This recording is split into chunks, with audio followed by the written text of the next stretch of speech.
Pa, give me the gun. My voice came out low, and I could feel my own eyes burning. Across the room, my father's hand went still over the fire he was feeding. Outside, the north wind scraped the walls like 100 blades of ice. Winter in the greater Xing'an could freeze a ghost solid. Even the chipped water jar in the corner had grown a thick skin of ice overnight. You're going out now, eldest? Pa, Jiang Dashan drew on his pipe. The worry sat so deep between his brows you could have pinched a fly in the crease. The jar scraped empty. Last night, I heard the little one chewing his own fingers in his sleep. No meat, and a boy just wastes to nothing. I didn't argue. My eyes were already fixed on the 2 rifles hanging behind him, oiled and gleaming. Old bolt actions, kept from the war years. In a winter like this, they were the family's whole life, the last thing standing between us and the cold. Pa was quiet a moment. Then he dug a cloth bundle from an inner pocket, peeled back the layers, and showed me 3 fat brass slugs, yellow as river gold. Snow's been down a week. Past the knee out there. Anything that can still walk is starving and mean. He pressed them into my hand. Militia rations. Make them count. Pa, boil a pot of water and wait. I took the rifle. It sat heavy and honest in my grip. At the door, I turned into the wind and left one hard sentence behind me. There'll be blood today. 3 li north of Kaoshan Tun, the trees close in. The forest that eats men. I'd come back into this body at 18. Thin, but the meanness in it was still mine.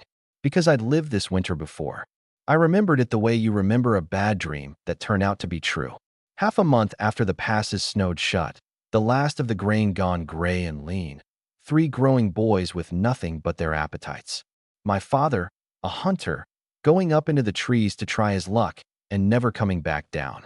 If a few of my uncles hadn't carried us, none of the Jiang family would have seen spring. That was the life I'd already spent.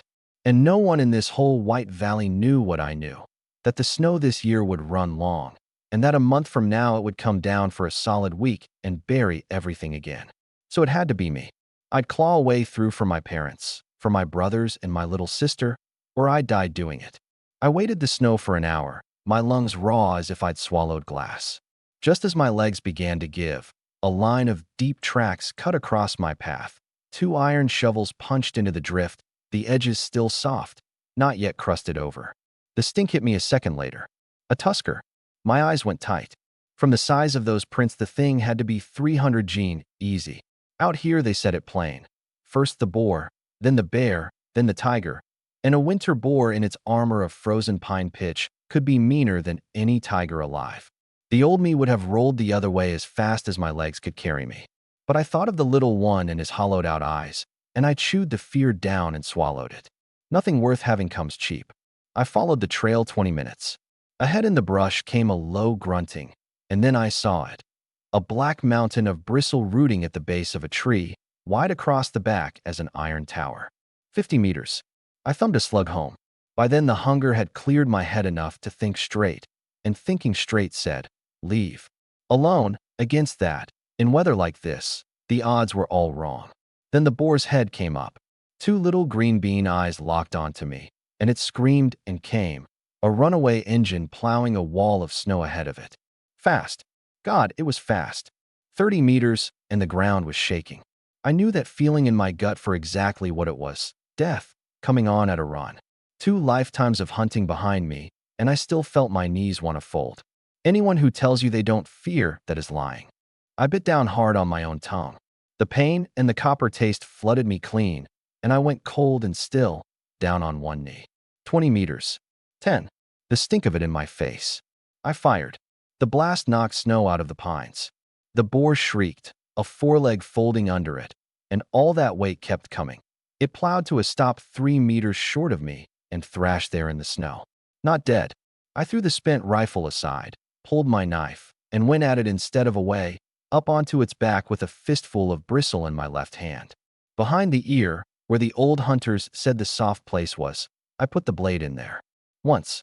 After that, there's not much I can tell you except heat across my face and my whole body shaking with the animals, until at last it went still under me and I slid off into the snow, half blind, sure for a second I could see my great-grandmother waving me home. Then a voice went off inside my skull. Cold, huge, without a scrap of feeling in it. First beast slain. Blood she awakened. The mountain god altar opens. For a moment I saw it. A bleak ancient altar rising out of nowhere behind my eyes. Offer a sacrifice? The altar does not take common flesh. It takes only the essence. I wiped the blood off my face, still heaving for air, and I thought at it as loud as I could. Take the spirit of it and the gallbladder. Leave the meat. My family's got an empty pot waiting. Confirmed. Granted. Minor constitution reinforcement. The Mountain Lord's Tiger Menace. 10 gene of fine white flour. 1 packet of blood-staunching powder. A warm current tore through me from the inside out. My frozen hands and feet flushed hot. The wrung-out body I'd been dragging around suddenly ran over with strength I couldn't spend fast enough. And there in a hollow of snow by my hand sat a heavy cloth sack. Fine white flour. Life itself, ground to gold. I grinned so hard it hurt. Heaven's finally looking down. This time the Jiang family climbs out. I buried the flour and marked the spot, lashed a vine to the boar's hind legs, and set off dragging it. And 300 gene of dead weight came along behind me like it was nothing at all now. The sun was just breaking when I came out at the mouth of the village, that mountain of a boar behind me, and a long red smear dragging in the snow. Mother of, is that Jiang Wu? That's a tusker. He took it alone. Some woman, emptying her chamber pot, dropped it in the snow. I kept my face flat and hauled the carcass toward the well at the east end. And then the road filled up in front of me. 3 men came ambling over with their hands tucked in their sleeves. The one in front I knew, Lizzie, the little tyrant from the next village over. With the grain gone, men like him had been running around scavenging like stray dogs.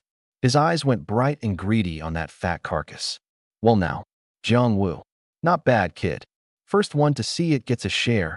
That's the mountain's rule. Leave a hind leg and you can pass. His 2 friends closed in behind him, wooden clubs in their hands. I stopped, let the vine slip out of my fingers. I drew the knife back out of the boar's neck, still wet, and wiped it once along my sleeve. The mountain's rule.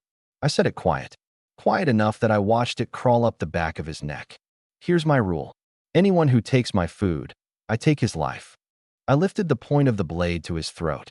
Go ahead and find out. Your neck, or that hide. See which one's tougher. Whatever the altar had put in me came off me then in waves. I saw it land in Lizzie's face. Saw him stop seeing a quiet farm boy and start seeing something that had just come off a kill. He'd talked himself onto a horse he couldn't get down from. You gonna kill somebody? He blustered, and the crack in it gave him away. I didn't answer. I just took 1 step forward.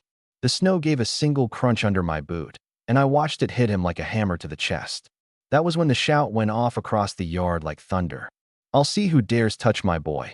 My father came tearing out of the village, eyes red as raw meat, the old gun freshly charged in his hands, my second brother Jiang Wan, and a knot of our kinsmen boiling out behind him with pitchforks. The black muzzle came up dead level with Lizzie's head. The whole thing said one thing only. You want to lay a hand on my son? Ask the gun first. The wind was a file, rasping at every face in the yard, and my father's gun did not come down. It pushed forward instead, the barrel knocking Lizzie's cotton cap crooked as it came to rest against his forehead. Lizzie's head tipped back, his throat working. Some scrap of his old nerve made him force out a grin worse than crying, and he reached up to bat the cold barrel away. Jiang Dashan, you dumb ox, who you think you're scaring? His voice shook even as his eyes went sideways, hunting the crowd for something to stand on. You won't pull it. Killing's a hanging matter. 1 shot, and your whole family rots in a cell. Who feeds those little brats of yours then? And around us the villagers who'd come to watch murmured it back to him, mosquito thin. Dashan's all bluff. Quietest man in 3 villages, never a cross word. He'd never really fire. Lizzie's spine came back up a notch. His mouth started to curl. Click. 1 clean, ugly note of metal, loud in all that dead snow. My father's thumb, thick, cracked, calloused, had drawn the hammer back and set it. Not the safety. Cocked and ready. Anyone who's handled one of those old guns knows a hammer set like that will go off on a shiver of the finger, and then it's red and white in the snow. Lizzie's hand froze in midair. Whatever swagger he had drained straight out of his back. His 2 friends went white and stepped back, clubs loose in their hands. Nobody thought Dashan was acting anymore. Push a gentle man far enough and he'll walk you into the ground with him. And out here, Who in his right mind would gamble on it? The whole yard held its breath, like one snowflake landing on the trigger would end it. I reached over and laid my hand on the hot barrel. I wasn't looking at Lizzie. I was looking at my father's red eyes. I pressed, easy, and walked the muzzle down toward the ground. I felt Lizzie's relief gust out of him. I could read the thought on his face plain as print.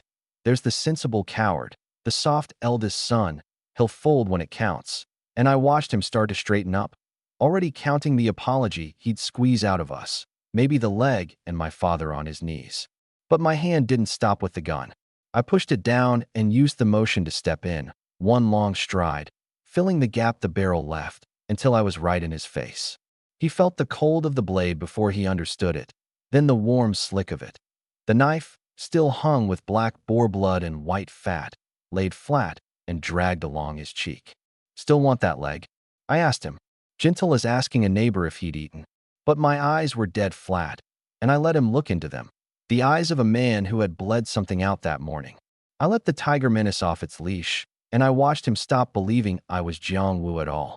I turned my wrist and let the point trail down, past his throat, past his collarbone down. A small nick, a thread of cotton parting. I stopped there. Fat boar. Enough to feed the whole family. My mouth pulled into something without warmth. But I bought it with my life. Anyone reaches for it. I take the hand off at the wrist. I leaned in another half-inch, so only the two of us could hear it. "Don't believe me?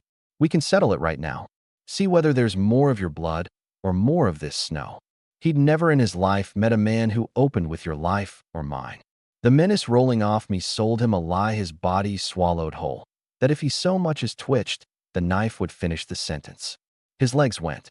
He dropped into the snow like a sack cut open, and a wet heat spread down the patched gray of his trousers and steamed where it hit the white.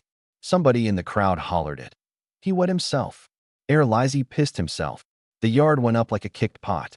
Every eye swung to him, pointing, hooting. This was Lizzie, the bully who swaggered through Kaohsiung so wide that headmen of 3 villages gave him room, and the Jiang boy had emptied his bladder with a handful of words.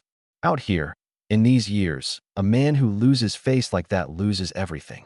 His 2 friends flushed to the ears and looked for a crack in the earth to climb into.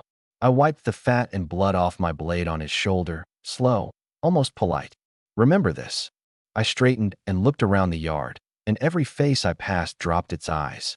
From now on, nobody so much as thinks about what's the Jiang family's. I slid the knife home in its sheath and pitched my voice to carry to the whole village. "Leave us be, and we leave you be. Cross us, and you end up like the boar." Then I turned and walked back to my father and my second uncle, both of them staring like they'd forgotten how to shut their mouths. "Pa, uncle, let's go home." I bent and took up the vine again. My father let out a long breath, looked once at Lizzie crumpled in the wet, then at my back, and something moved in his face that I'd never seen aimed at me before. Pride. He eased the hammer down, slung the gun, and fell in behind me like a silent mountain. Jiang-Wan and my cousins came unstuck all at once, red-faced and grinning, and swarmed in to help me drag the carcass. We went up into the village in a loud, ragged parade, and behind us the snow kept one long red line. Boar's blood, and something more than that. A line the Jiang family had drawn in Kaohsiung that no one was going to step across.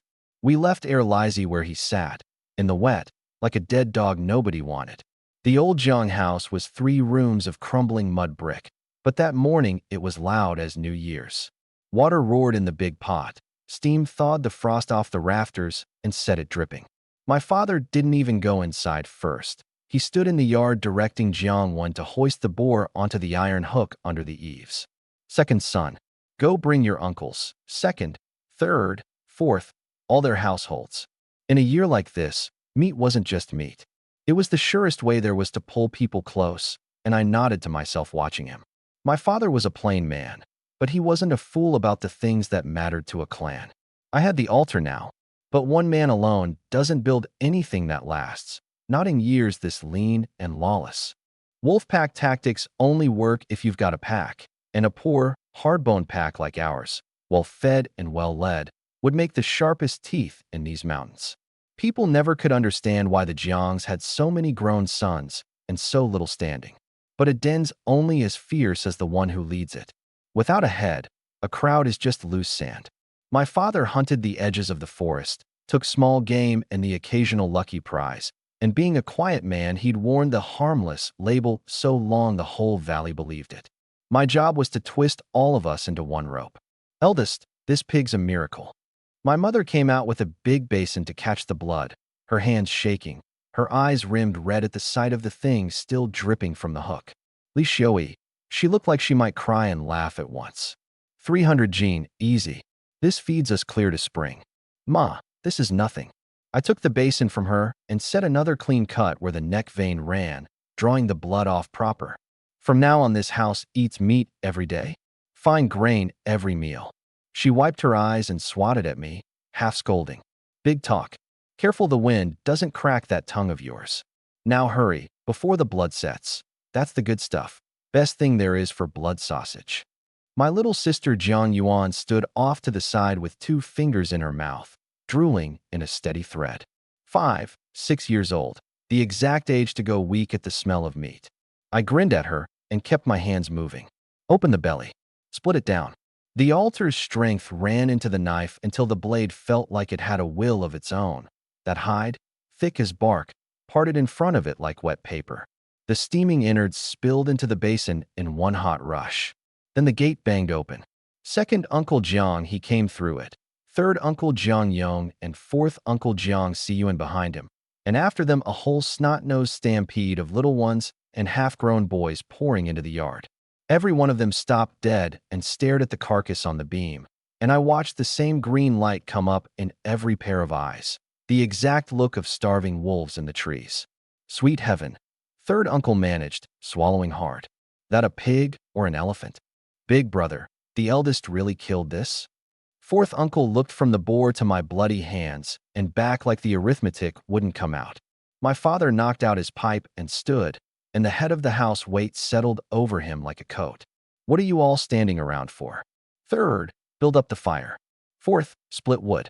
Women, inside and get cooking. His eyes went across that ring of dirt-poor brothers of his. Bar the gate. My eldest says today we eat behind a closed door. Right? You got it. A yard full of grown men jumped like they'd been shocked, and all that dead, hopeless quiet blew off the place at once.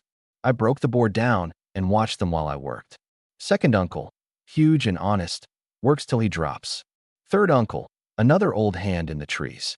Fourth uncle, quick in the head and short on nerve, but he does as he's told. Add the pack of half-grown boys, and I was looking at the raw stuff of a patrol and a hauling crew already assembled. And the Jiangs bred well. Every uncle's house had 2 or 3 near-grown sons in it. Feed them off the altar, harden them up, put a few good guns in their hands. I looked at the marbled slab of belly in my hand and felt the whole map of it start to unroll behind my eyes. Kaoshan Tun was only the start. Every foot of the greater Xing'an, every beast in it, was going to learn the Jiang family's rules. Come and eat. My mother's holler came out of the house, and a cheer answered it. The smell got out through the door crack first and bullied its way up every nose in the yard, dragging the hunger clean out of our throats. I pulled a lungful of it in. Better than anything I'd eaten in a whole other lifetime, 1,000 times over. Inside it was hot to the skin, not the stove, the people. The big iron pot, a good 4 feet across, sat on the range with pine billets crackling under it, the flames licking the base and shoving the smell of a lifetime's saved-up fat straight into everyone's chest. My mother and my 3 aunts worked the range as neat as women doing needlework, except what they were stitching was the whole family's life. Slab fat went in with a hiss and a white cloud, the clear grease rolling and rolling until it gave up its cracklings, gold and crisp. In those years, fat was worth more than lean. 1 mouthful of grease could hold off hunger 3 days.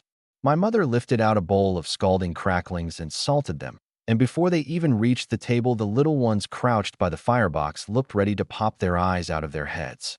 Off, off. Take these to your pa and your brother Wu first, she scolded, laughing, the corners of her eyes wet all the same. In the main room, 2 peeling square tables had been shoved together. My father at the head, the 3 uncles down the sides in order, the cousins after them. I didn't sit. I leaned in the doorway, turning the knife over in my hand, the one that had seen blood that morning. Big brother, everything the village is saying, it's true? Third uncle was a blunt instrument, a big man and a bigger eater, and his throat bobbed like it was on a spring at the sight of that bowl of cracklings. Eat. One word from my father. It landed like a starter's pistol. Chopsticks blurred into the bowl, the room filled with the crunch of it, grease bursting warm across the tongue and running down into stomachs that had been hollow too long. God, so good, so damn good. Fourth uncle chewed and cried at the same time. Then the real dish came.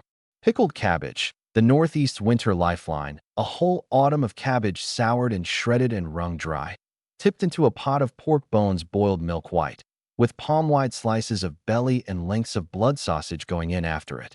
It bubbled down until the cabbage had drunk up the fat and cut the richness, the sausage gone silk soft, the belly slices trembling and shining. In 1979, in the Greater Xing'an, a pot of Slaughter Day stew like that was an emperor's banquet. I watched them, the older Jiangs, the cousins, the little ones, and the clock in the back of my head ticked a notch louder. 1979 was a strange year to be standing in. The fighting down south had only just stopped, and whatever winds of change were coming hadn't reached these old mountains yet. Kaoshan Tun still ran on the production team. Work points were your life. But work points bought no grain with the passes snowed shut. Mountain folk live off the mountain, and years of poaching, drifters coming through, animals grown wary, and one bad fire a few seasons back had left the forest thin. Second uncle. Third. Fourth. And you, Gongzi Qiangzi. I spoke up, and the room went quiet. Every mouth stopped, shining with grease, turned to the nephew who used to never say a word. After the well that morning and this meat on the table, my word carried heavier in that house now than my father's. We eat this pig, the strength goes into our bodies. Starting tomorrow, the Jiang family splits in two. Second uncle, you and Xiangzi hold the east end. Anyone comes to steal firewood or crowd our line, you put them out. Anything comes of it, it's on me. Second uncle swallowed his mouthful and slapped the table. Don't you worry, nephew. After eating your meat, one man touches a single Jiang blade of grass, I'll beat it back out of him. Third uncle, fourth uncle, you take a few good hands and come into the mountains with me. At the word mountains, both their faces shifted. Nephew, in snow like this? Fourth uncle hedged. Fourth uncle, nobody knows how long this snow runs. We don't sit here and wait to starve. I kept it flat and let my eyes go round the table. Better to have and not need.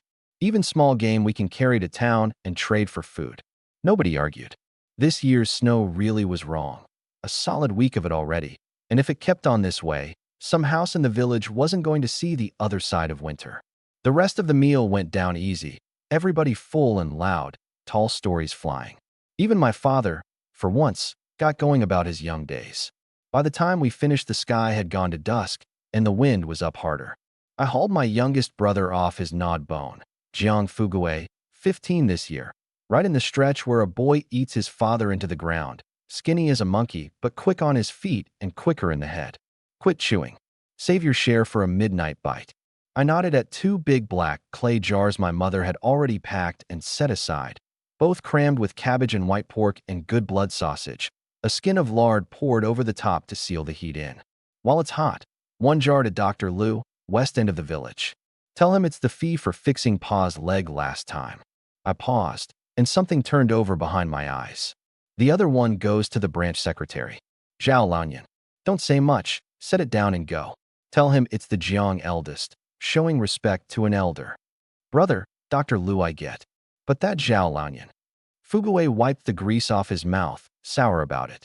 That old sneak's docked our work points more times than I can count. Why feed him? Rather give it to a dog. I cuffed the back of his head, not hard, but enough to make him pull his neck in. Small eyes, I said. Lizy ate dirt today. He'll go straight to that cousin of his in town. Zhao Lanyan's a rotten old thing, but he's the one who talks for this village, and once he's eaten my meat, he'll have to stand with us right when it counts. I looked at him until it went in. It's a toll, understand? You pay the road. Fugui nodded, half of it landing, and hugged the two steaming jars to his chest and dove out into the blowing snow. Deep in the night, in those three old mud brick rooms, the snoring rose and fell like a bellows working. My father slept the sleep of the dead. The Kong bed fired warm under us, and a belly with grease in it for the first time in an age. Even Fugaway smacked his lips and mumbled about meat in his sleep.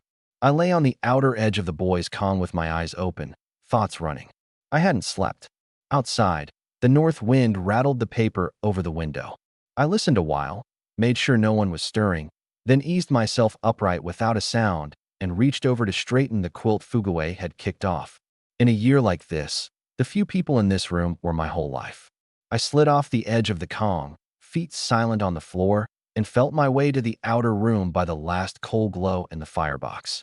The thickest coat we owned hung behind the door, patch layered over patch until it was near as stiff as armor. I put it on, cinched my belt, and pulled 2 rock-hard corn cakes from the top of the cupboard and tucked them against my chest. Going into the mountains in this weather without food meant that the moment your strength ran out, you froze where you dropped. Last of all, my hand closed around the old gun standing in the corner. Cold iron, a killing weight to it. I checked the action out of habit and dug the cloth bundle from my inner pocket, the last 2 slugs. I pressed one home and let my finger rest a second on the guard. With that thing in hand, the fear stayed quiet. The door hinge gave a thin whine. I slipped through and pulled it shut behind me. 30 below and more, and the cold went for the marrow like a knife. Even with what the altar had done to me, I only narrowed my eyes. The breath off my lips froze white in my brows before it cleared my face. This is the far north, the foot of the greater Shingon, where the cold can freeze a soul solid. Kaoshan Tun lay black and blind, nothing but the odd dog barking in a voice the frost had cracked out of tune. I turned up my collar and pushed off into the knee-deep drifts, heading for the hollow north of the village. Snow still fell, but lighter than in the day. I paced my breathing, held each lungful of cold air in my mouth a beat before I let it down, and walked half an hour, using an old hunter's memory to step wide of the soft pits that would swallow a leg. Then a thin thread of blood smell drifted across the air. The place from that morning. The great dark scab of Boar's blood had frozen to a black-purple crust. The brush beside it was crushed flat where the animal had thrashed. I went straight for the thick stand of scrub on the left. In daylight, with too many eyes about, tin jean of fine white flour was far too loud a thing to shoulder home. I couldn't have explained where it came from. I reached in to brush the loose snow off the cache, and my heart clenched. Wrong. My pupils shrank. Every muscle went tight at once. The branch I'd set as a marker was snapped. The snow over the spot had plainly been turned. The black frozen earth showed through, raked open by something. Someone got here first. A blind heat shot up the back of my skull, and right behind it a wash of cold dread. Those 10 jean of flour were the family's life until spring. A weasel or a fox dragging it off would have been bad enough. But if a person had lifted it, something ugly flickered through me, and the old gun came up level on instinct. Whoever it was, laying hands on the Jiang's grain made a blood enemy. I stopped caring whether my fingers froze and dropped down, clawing the snow away like 2 shovels. 1 scoop, 2, and my fingertips brushed rough, cold canvas. Still here. I caught a corner and hauled up. The dead weight ran up my arm and through me. That particular drag of 10 jean of grain, steadier in the heart than 10 jean of gold. I checked the sack over. Canvas whole, no tooth-torn holes. The mouth still knotted in the pig's hoof hitch I'd tied that afternoon. Nobody had touched it. The snow had just built up heavy enough to snap the branch, and the wind had slid the top layer off, so the spot only looked disturbed. I laughed at myself under my breath, knocked the snow off, opened my coat, strapped the sack tight against my back, and lashed it down with a cloth band I'd brought so it wouldn't shift and make noise as I walked. With this flour and that pig, my family's winter was as good as steady, but not steady enough. In the life before, after my father was gone, those uncles of mine had carried us more times than I could count. This time around, the debts owed had to be paid. I stood, brushed the snow off my gloves, and was about to start back the way I'd come. Then a wrongness prickled at me. Ever since the altar woke that day, my ears and eyes had punched clean through their old limits. And now, buried in the howl of the wind, there was one very small, very sly noise. Not the whistle of wind in the treetops, not the muffled thud of snow sliding. It was the sound of a padded foot pressing snow flat and lifting quick, a soft scrape. Faint, furtive. I dropped low on instinct, folding into the dark like a stone, breath cut to nothing, eyes sweeping. The wind came from the north. The noise sat against the wind. I turned my head slow and let my gaze crawl over the timber path that ran down toward the village. By the weak light the snow threw back, under an old red pine, maybe 50 meters off, I saw the thing that stood my hair up. A line of tracks, dead fresh. The new snow hadn't even filled them. I crept in under cover of the scrub for a closer look. Plum blossom shaped. 3 toes bearing the weight. The pads sunk deep. No claw drag scoring the snow. I'd hunted 2 lifetimes. I read it at a glance. No dog. A dog's paw splays, drags, and can't sheath its claws.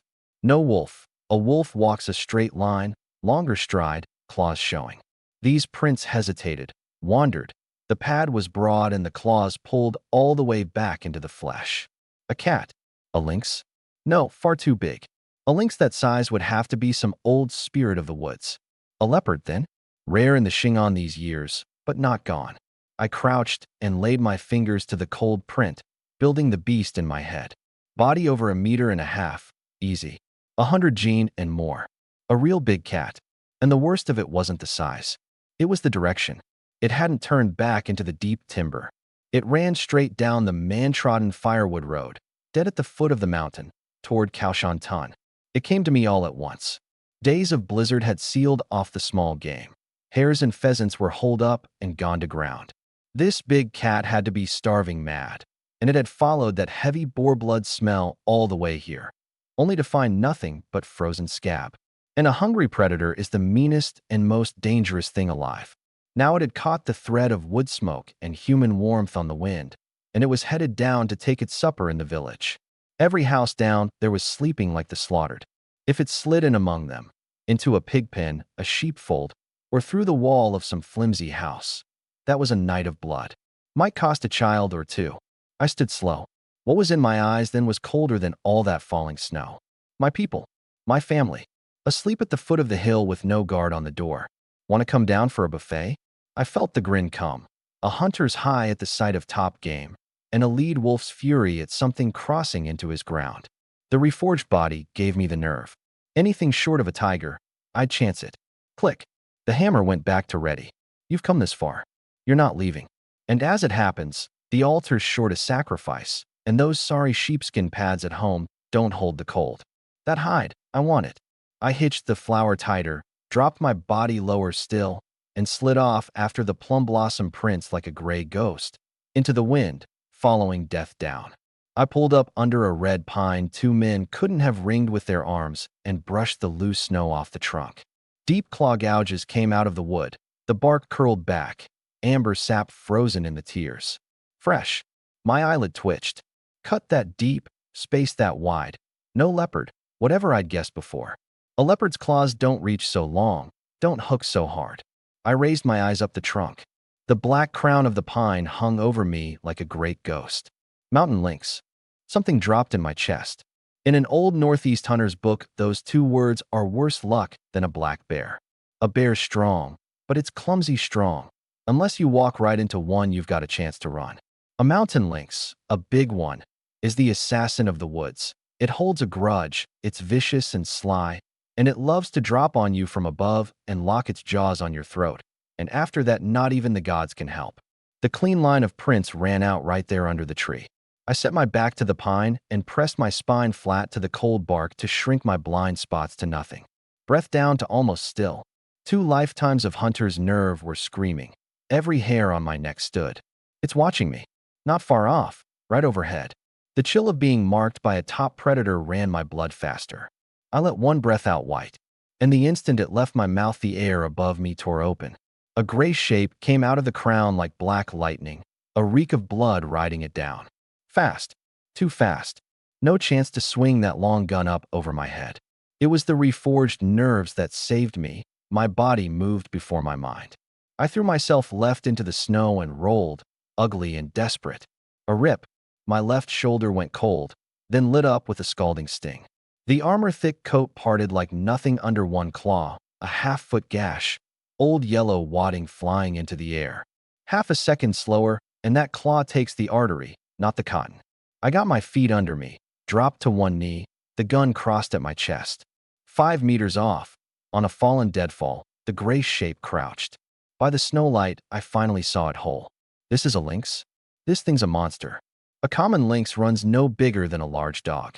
This, a meter and more long, the black tufts standing off the ear tips, and two green eyes with something in them that stopped the heart, cruel and playing. It didn't rush. It flattened, a low rumble in its throat, mocking how clumsy its supper was. A mutant strain. The deep woods never lack for freaks and wonders. Some small share of beasts come out wrong. Same as men. Every litter has its clever ones and its fools. Nature's a strange thing. The thought crossed even as my hands kept moving. This gun was dead weight. At that range, that speed, a single-shot muzzleloader was no better than a fire poker.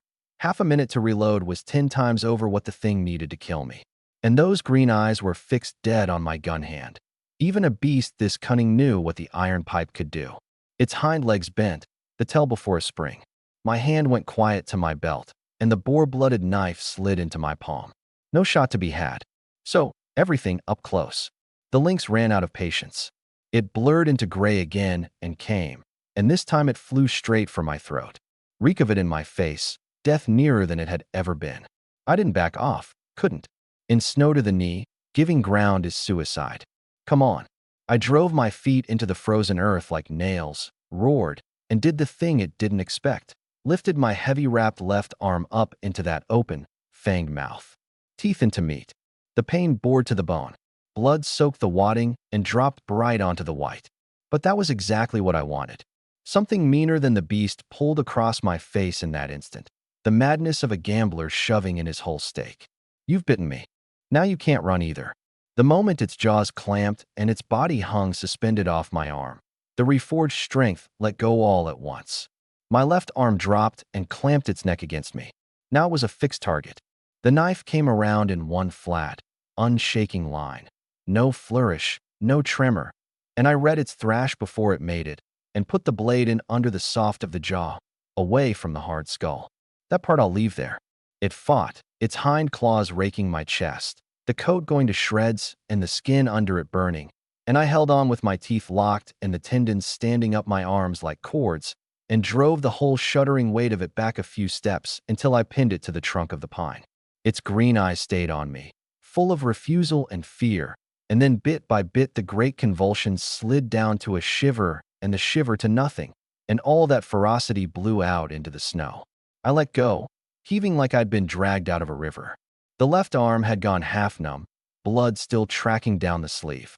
A beast like that goes cold fast, and its blood chi scatters faster.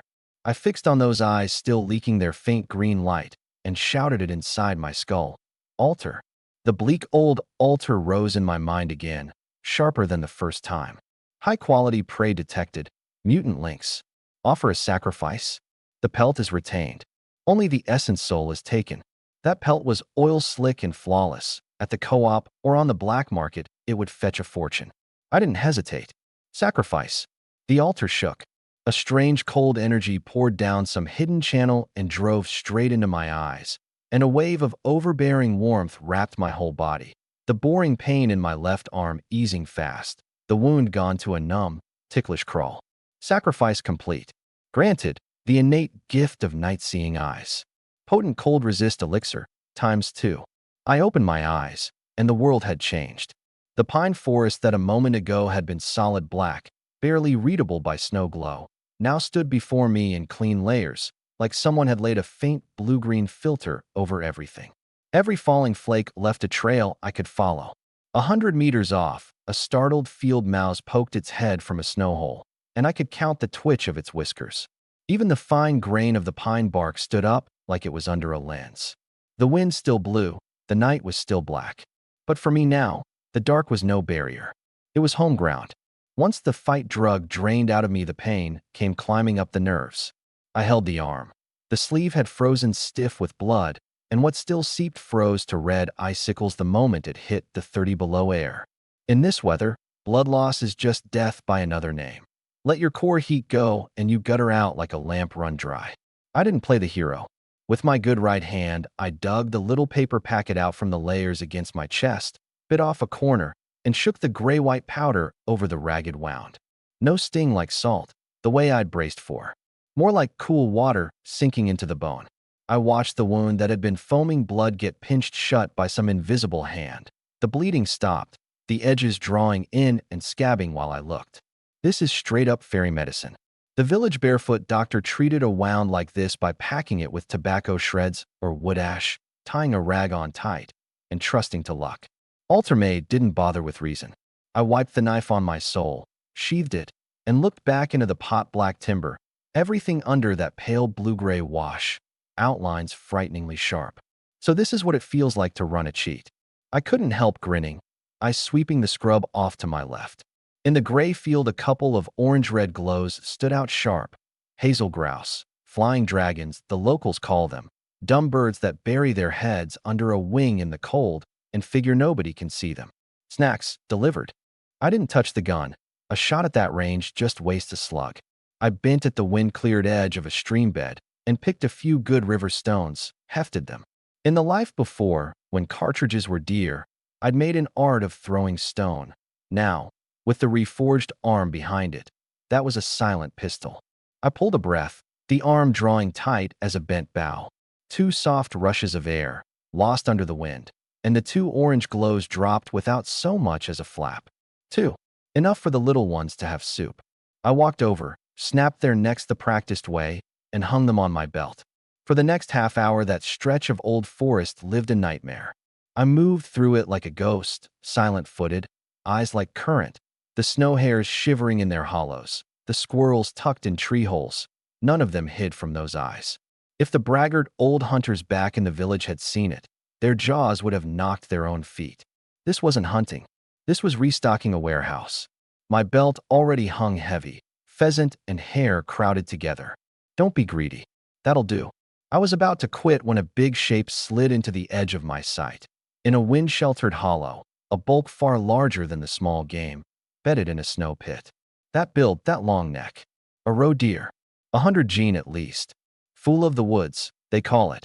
Endless curiosity, slow to react, good meat, and a fine tonic besides. I glanced at the treetops.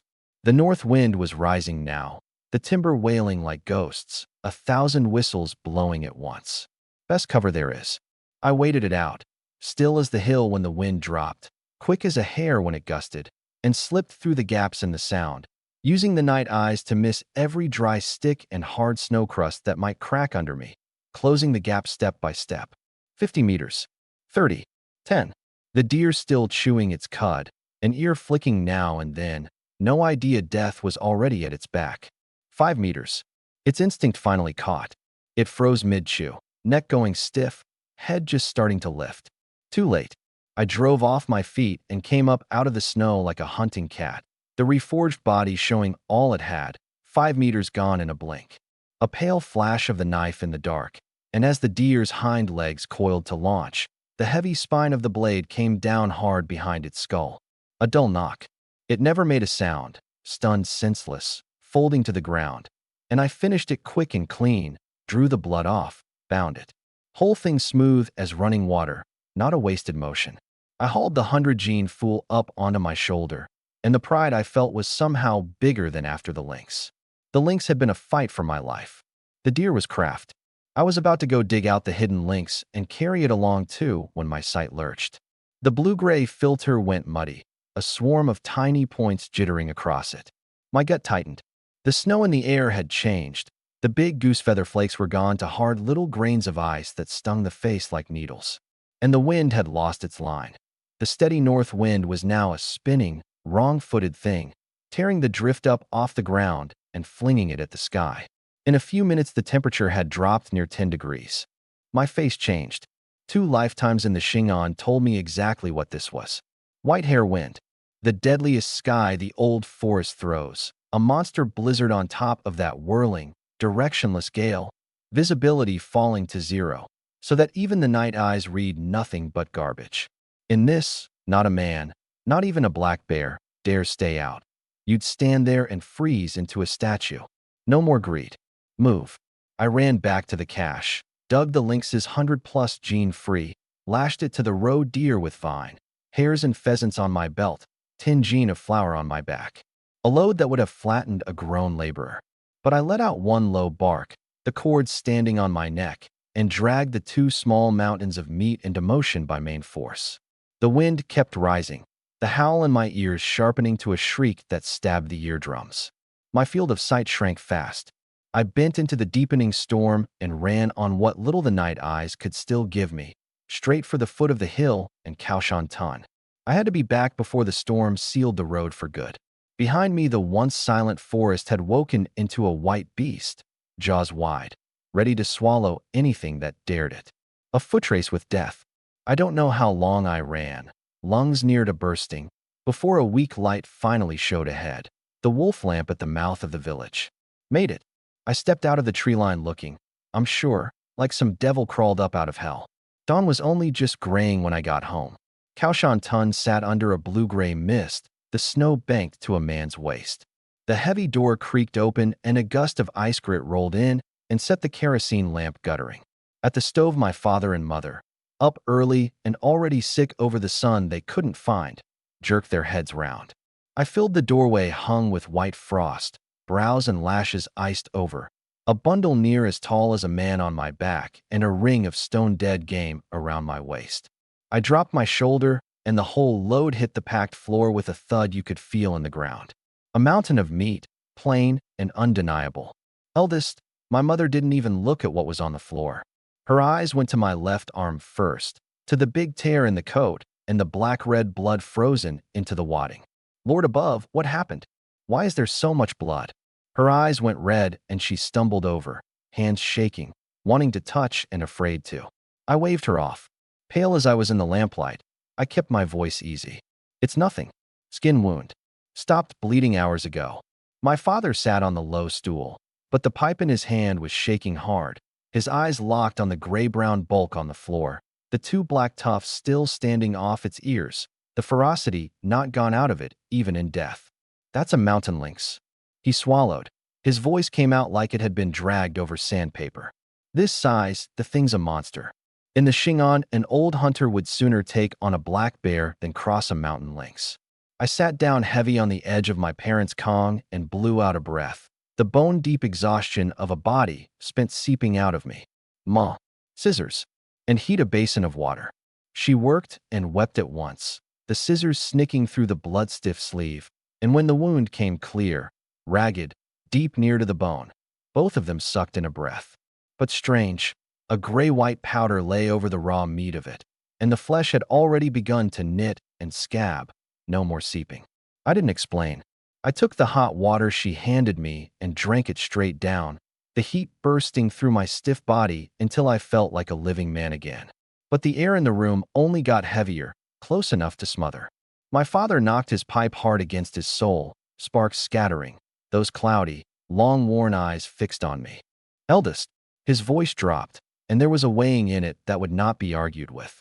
You used to sweat to bring down a rabbit. Yesterday you killed a pig, today a lynx gone to monster. And that wound. A normal man would have passed out from the pain, and you don't make a peep. He stood and stepped in, the authority of a father tangled up with something like fear of a stranger. You tell me straight. What happened to you? Are you Jongwoo? In these years the deep woods were thick with ghost and fox tales.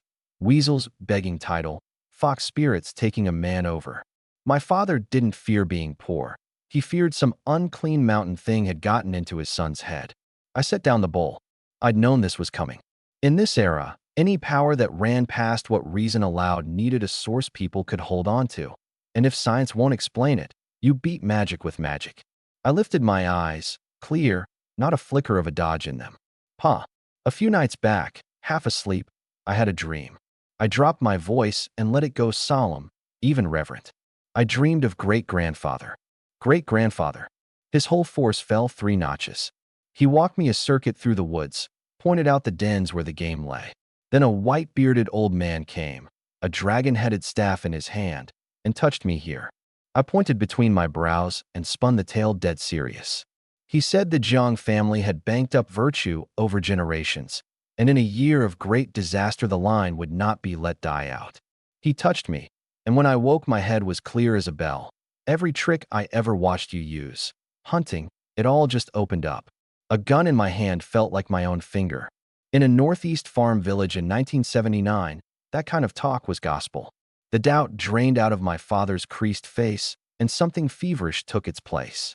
He dropped to his knees toward the ancestral tablets and knocked his forehead to the floor. The ancestors have shown themselves. This is the mountain god granting us our rice bowl. He was near weeping. I always said my eldest was born to fortune. That white-bearded old man. That had to be the mountain god in the flesh. My mother pressed her palms together and murmured along.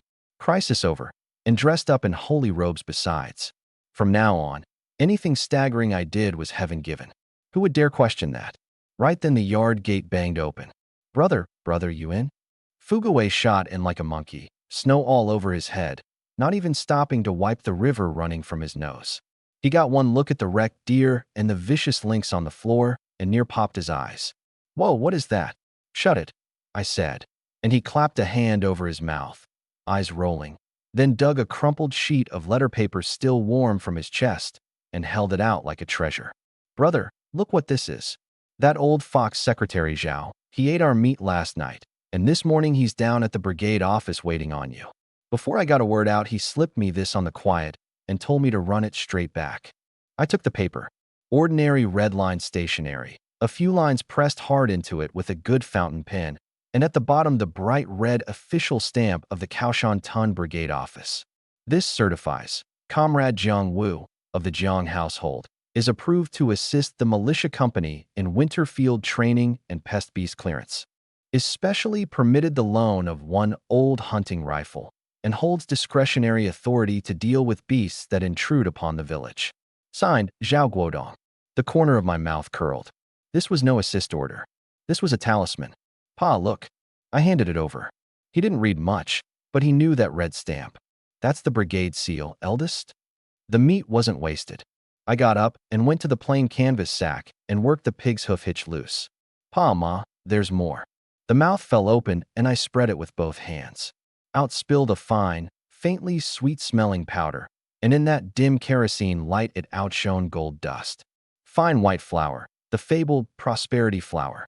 In a famine year when even cornmeal got stretched with bran, in a dead end of snowed-shut passes and empty larders, that one sack hit harder than all the dead beasts on the floor. This is, my mother put out a rough finger, unbelieving, and touched a little to her tongue. Wheat bloomed on it. It's flour. It's all flour, she cried, and then clapped both hands over her mouth, afraid to be loud. Fuguway swallowed, staring like he meant to dive in head first. Brother, I want dumplings, he said, voice floating. My father sucked at the cold pipe and couldn't get a word out. Ma, mix the dough. I clapped the flour off my hands. Tonight we make dumplings. Pork and scallion. Little Zhang Yuan was 5, right at the age when a child is all mouth and growing bones, and she clung to the edge of the Kong on her toes, peering into the sack, drool running down through her fingers and darkening her whole cuff. She wasn't the only one. Even my father, head of the house, had his throat working on its own. In 1979, in Kaoshan Tun and across the whole far north, fine grain was treasure. The production team doled out coarse cornmeal and sorghum. A household that could sit down to pure white flour dumplings was living a New Year's dream, and then some. I knew the Northeast wasn't truly poor in those years, ahead of most of the country, even, but no matter the place or the age, the far mountains were hard living. All right, stop staring, you'll stare the dough sour. I rubbed my little sister's dry, brownish hair and smiled, though it ached in me. In these years, poverty was the original sin. Second, fourth, reel those eyeballs in. I turned and booted Fuguway, who was grinning like a fool at the flour. Eat breakfast and get down to the brigade office. We're not short a mouthful now, but we don't skip the snow-clearing detail. No giving anyone a handle to grab. Jiang Wen and Fuguway itched with wanting, but they knew the rules. Brother, dumplings really tonight? Fuguway swallowed, edging out with a look back every other step. Pork and scallion, I said, and it settled the two of them like a stone in the belly. You got it. Fuguway hooped, grabbed his second brother, and the pair of them tore out into the storm. The house went quiet. Breakfast was plain, last night's pickled cabbage soup reheated with griddle cakes. I ate fast, set the bowl down, and looked at the lynx frozen stiff in the corner. Pa, give me a hand. Let's skin it. He didn't waste breath. He lifted the set of ancestral skinning knives off the wall, 3 of them, graded by size, that he tended like his own life and rubbed down with pine oil every few days. We carried the links to the outer room and laid it across 2 long benches. Dead the better part of a night, and still the fierceness clung to it. Those 2 ear tufts standing up like a pair of aerials proclaiming what it had been in life. "This thing's uncanny," my father said, running a hand over the dense pelt. So slick his grip wouldn't hold. "I've knocked around these woods most of my life. Biggest lynx I ever saw was dog-sized. This one's near a leopard." I said nothing, just handed him the sharpest of the knives. He took it, and the whole man changed. The quiet old farmer vanished. In his place stood a hunter who'd wrung his living out of Shingon snows for decades. First cut, from the inside of the hind leg, the point lifting that tough hide and running up the grain of the muscle. A faint parting sound, loud in the still room. His hand was rock steady, the blade riding that thin skin of fat between hide and flesh, sparing both. I worked beside him, keeping the pelt drawn tight, turning the carcass to his rhythm, as much a job of strength as of skill. A full hour, and with one last small crack the whole pelt came free, face and all. Save the killing cut under the jaw, it was one seamless piece, oil-bright, throwing back a faint blue sheen in the snow light. "Good stuff. This is real good stuff," my father breathed, laying it flat, the fixed look of a craftsman on fine material. "This grade, this size, that's a top pick at the co-op." Then he stopped and glanced at me where I sat rubbing sawdust into the pelt board to draw off the grease. "Pa, you've got a channel?" I asked, not looking up, working a fistful of dry sawdust hard into the skin. He sucked at the unlit pipe, quiet a few seconds, and dropped his voice. "Had some dealings years back with a few of the old trail bosses this side. There's a fellow in town who buys mountain goods on the quiet, takes exactly this kind of rare thing." My hand stopped. A quiet buyer meant a black market top link, and to run one in a year like this you had to have hard connections behind you. "Pa, this pelt has to turn into cash and grain." I looked up, serious. He blinked. "All of it into grain." I went to the window and pointed at the falling snow. "This snow's wrong. I've watched it. The cloud's thick as a quilt. There's more coming." I turned. "We've a lot of mouths, ours and the uncle's. Grain in hand is the only thing that quiets the heart." He held my eyes, and whatever he found there was steadier than my years. After a while he nodded, hard. "We do it your way. When this blows over and the snow eases, you and I go into the city." And in that moment the two of us struck a kind of silent bargain. In an age that was equal parts upheaval and opening, the little boat that was the Jiang family had, for the first time, a heading. Dark came early, past 4, and already black enough you couldn't see your own hand. But the old house was all fire and steam, the big iron pot rolling, my mother's cleaver going chop chop chop on the board in a sound that settled the heart. The 3-layer belly of that boar went to mince. She took only the white of the scallion, cut it fine, and poured hot oil over the meat. The scallion and pork smell burst out and crawled through every crack in door and window. Fugaway, working the fire, breathed it in and near choked on his own drool. "Ma, that smells so good, so good." Little Yuan had long since dragged a stool to the stove and sat guarding the bowl of filling like it might grow legs and run. I washed up, ladled out half a basin of the fine flour, and mixed it with warm water. The rested dough was white and smooth, a whole different creature from the coarse cornmeal, and with my grip behind it, I turned out wrappers even in thickness.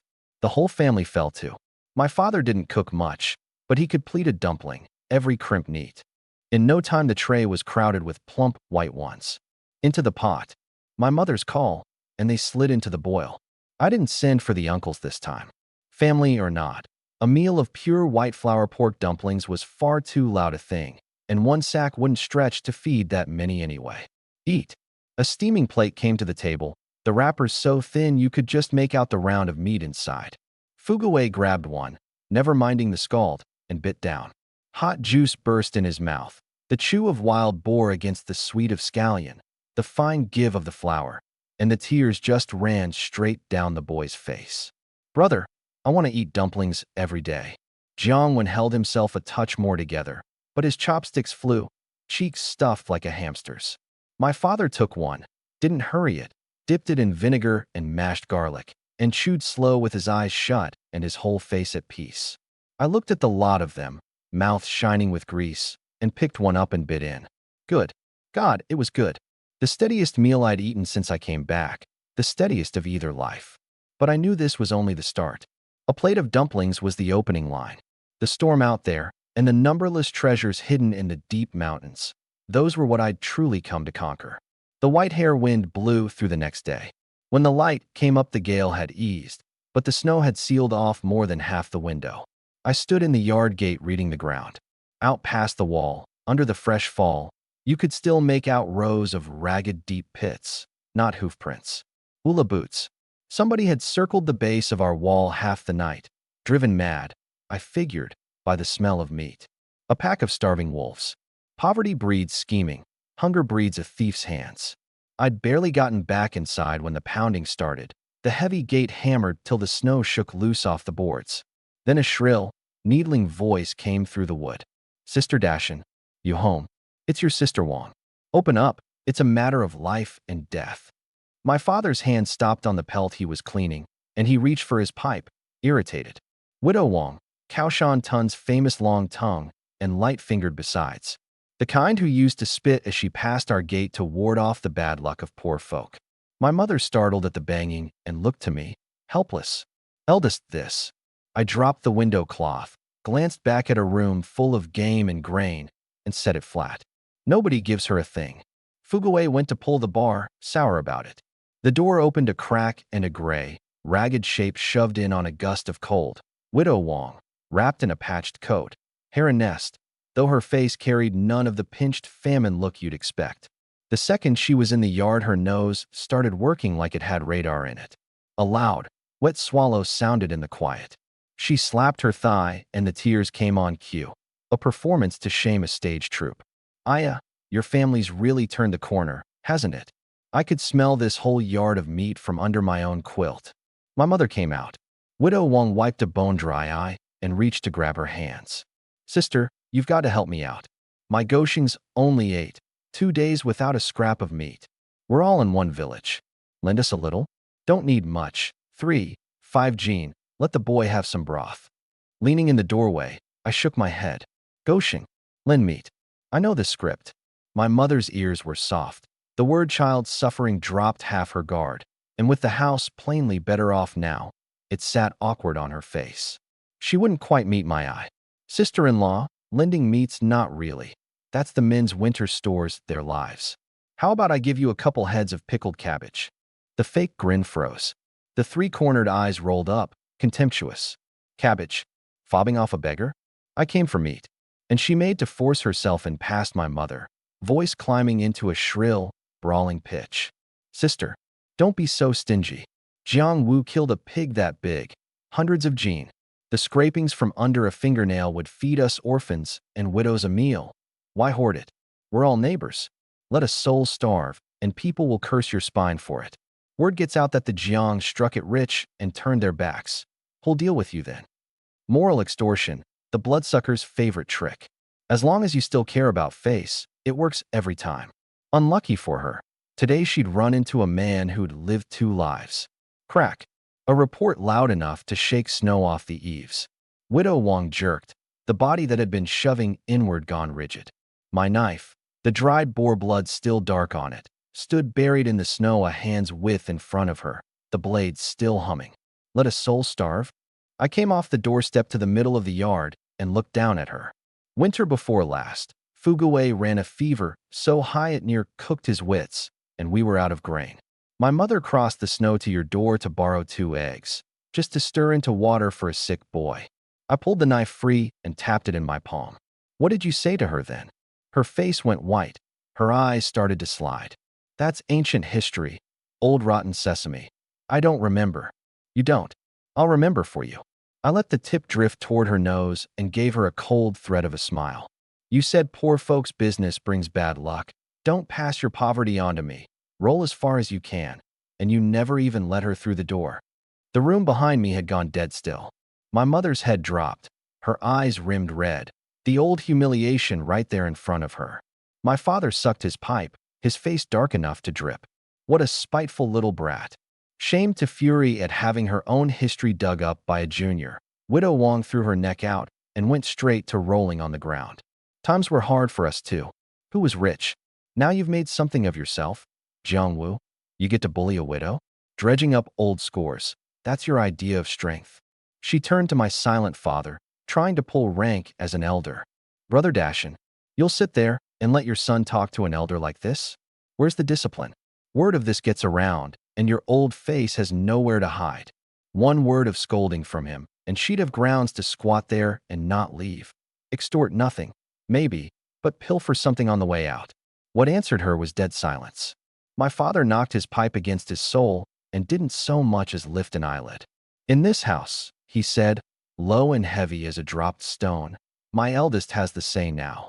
Widow Wong gaped. The Jiang Dashin who couldn't be kicked into a word. Handing over the reins? You hear that? I sheathed the knife, and my hand shot out and took her by the collar. The altar strength behind it made her 130 Jean a hen bound for the pot. She screamed like a stuck pig. Murder! The Jiang boy's going to kill me. And I paid it no mind, hauled her to the gate, and threw it open. Out! I swung my arm and let the strength go. She flew over the threshold, slid 2 meters on the ice, and went face first into a drift. Out! You want meat? Go into the mountains for it yourself. She got her head clear of the snow and drew breath to wail, then saw me turn for the shed. A clatter of iron came out of it. Down the way, a few villagers who'd come to gawk craned their necks. I dragged out a string of big steel traps, wolf traps, the saw-toothed jaws alone enough to ache your bones. And there, under the eyes of Widow Wong and the whole watching lot, I crouched at the foot of my own wall, right where the prints had been thickest, and pried them open. I bedded 3 of them in the snow hollows, covered them with a thin skim of powder, tamped it soft with my boot, and stood, brushing rust off my hands. My gaze went past the woman on the ground to the watchers in the distance, cold as the storm. Everybody get a good look. Snow's got the mountain sealed, beasts are thick, the Jiang family's just seeing to its defenses. I nodded at the buried jaws. From today, for legs or 2. If you don't want your legs snapped, keep your eyes open. These traps don't know a face. Next time somebody climbs my wall in the dark and loses a leg to them, don't say I didn't warn you. Widow Wong looked at iron that could crush bone, and the last of the color left her. This wasn't beast-proofing. This was telling the whole village to keep the hell away. And this Jiang Wu would truly do it. Fear beat out greed. She scrambled up, not daring even to howl, clutched her backside, and fled. The onlookers down the road felt the cold walk up their own necks, pulled their heads in, and shut their gates fast. The white hair wind died, though a thin snow kept sifting down for days. Kaoshan Tun went eerily quiet, nobody stirring without cause. I didn't go back into the mountains. The house had food enough for winter now, and with Secretary Zhao's slip of paper, my militia title was solid. The old gun on the wall was legitimate, and nobody dared bristle at it. We kept our door shut, but the talk outside grew wings. Here the Jiangs would sooner feed the dogs their surplus boar than share a bite with neighbors. Widow Wong went to borrow grain, and that living Hell King Jiang Wu near beat her dead, then set out a row of traps to scare a body. Is that against thieves or against us? Rich and heartless, that kind never lasts. Wait and see. Snow's got the mountain shut, and sooner or later they'll come begging to us. At the village well, a knot of women hunched their necks, the white of their breath gone sour, Widow Wong in the middle spitting out the Jiang's crimes. That's the human heart. It hates a man who has and mocks a man who hasn't. Fuguei was pacing the room red-faced. Brother, their mouths are filthy. Clearing snow today, I heard someone say our meat's got a stink to it. Eat it, and your guts rot. I should have laid him out with the shovel right there. Jiangwen sat on the Kong mending an ula boot. Let them talk. Meat's still in our pot. They're just half crazed for want of it. I was working a chamois over the knife. Fuguei, sit. My voice cut the temper right out of him, and he dropped back onto the stool. A dog bites you. You get down and bite it back? I blew grit off the edge. Their tongues aren't yours to govern. In a world like this, being feared works better than being respected. I sheathed the blade and looked at my 2 brothers. Go. Bring the uncles and all their households. I've something to say. Half an hour on, the old house was packed again.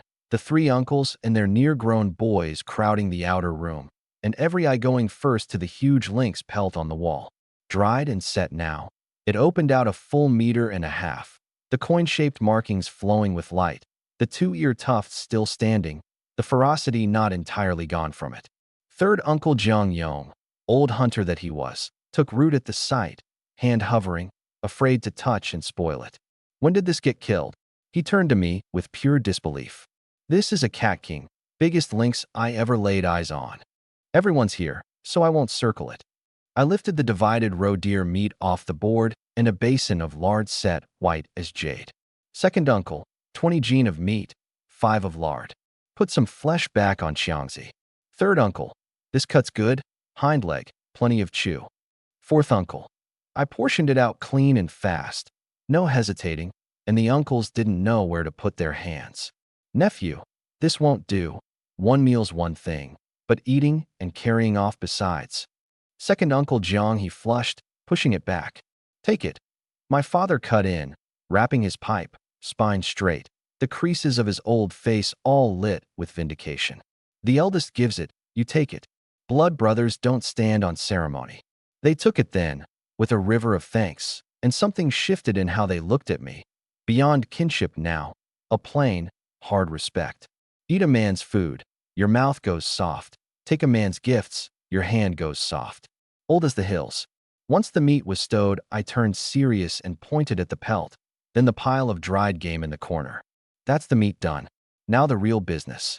I looked round at them. This pelt, and these dried goods. I mean to take them to town and turn them into grain and medicine. Penicillin and terramycin especially. That's what saves a life when it comes to it. The room went quiet. Into town? Snow to the knee. The new year near. The roads anything but safe. Woo boy, isn't this too hasty? Fourth Uncle Jiang Cun, the timid one, shrank his neck in. Word is somebody from Day Village next over went to the city a couple days back and got stripped bare on the road by drifters. Took his cotton trousers even. Came home missing 3 toes to frostbite. Second uncle frowned too. And what if we meet starving wolves out there? Not going means eating through the stores till they're gone. I cut across them, iron in it. The snow looks stopped, but the sky's still gray. I wouldn't bet it's done. Meat alone won't do. We need grain, medicine, salt. Let the road truly close, and we could sit on a mountain of gold and still starve. I let my eyes sharpen, and I'm not asking anyone to throw his life away. I lead. Xiangzi, Gangzi, come along. We make a guard team. A dozen strong young men with weapons in hand. What small-time thief moves on that? Guard team. The word was new, and it carried a rough, outlaw swagger. The cousin's eyes lit at it. Brother, I'll go. That was second uncle's eldest, Jiang Chong. 18, built like an ox. All that unspent strength curdling into itch, a bright polished steel fork in his fist and defiance on his face. I'm not scared of any drifters. They come at me, I'll run one clean through. And the wolves, one shows I kill one. He swung his arm, muscle bunching, ready to charge out and pick a fight that minute. The elders looked at their nephew's fire with worry and a little pride both. A Northeast man's supposed to have that blood in him. I didn't smile. I watched him a moment, then dropped a line out of nowhere. Wind's turning ill from the northwest. Do you cut and run, or stand shoulder to shoulder? Chong froze mid-swing, blank. Huh? What wind, brother? Third uncle, who'd run with gang men in his young days, near dropped his cigarette. Can't. The old thieves and trail runners argo. I paid him no mind, stepped in on Chong, fast and low. That's asking you. The wind's gone wrong. Do you flee or hold with your brothers? And next, on the road you meet a highwayman. Do you announce your house, or do you go straight for him? Chong gaped, worked his mouth, and got nothing out. Don't know. I gave a cold laugh, pulled the knife, and scratched an odd mark in the packed snow. That's a scout sign. You reach town and see this at the foot of a wall. It means the place is under some hard man's cover. Walk in and you're dead. Then I drew 2 beast prints beside it. One an ordinary plum blossom, one with long toes and hooked, outturned claws. The left one's a wolf. The right one's a wolf too. I tapped the strange one low. You meet the left, you've got numbers, you can fight. You meet the right, fork or gun in your hand. It doesn't matter. Your only road out is up a tree or praying it's already eaten. That's a mutant. Bone harder than iron. A common scattergun leaves a white mark on it, and nothing more. And you were going to run what through whom, Xiangzi? Chang looked at the vicious print, then at my eyes. The eyes, I could see him deciding, of a man who'd crawled up out of a heap of the dead, and the cold sweat ran down past his ear. He had the look of a boy still on the teat who'd been swaggering at a killer. Brother, I was wrong. His head went down, his palms slick on the fork. Even second uncle, the steadiest of them, stared at his usually wordless nephew. I dropped the pressure and clapped Chang's shoulder, easing off. Strength is good. Strength alone is a fool. From today, you want to run with me? You listen. Third uncle drew a long breath, stood, and cupped his fists to me, the old Jianghu salute. Nephew, no, boss. Your bottom's deeper than I can sound. I'm convinced. This whole trip, we go where you say. You say east. Not one of us turns west. That one move flattened them all. Not just the killing edge, the control of it. In a shut-off, dangerous age, knowing the ropes was a thing that kept you alive. My father watched it, pride near spilling out of him, and coughed at just the right moment to trot out his prepared line. See that, all of you? I said the mountain god opened the eldest's crown that night, truly cleared his mind through.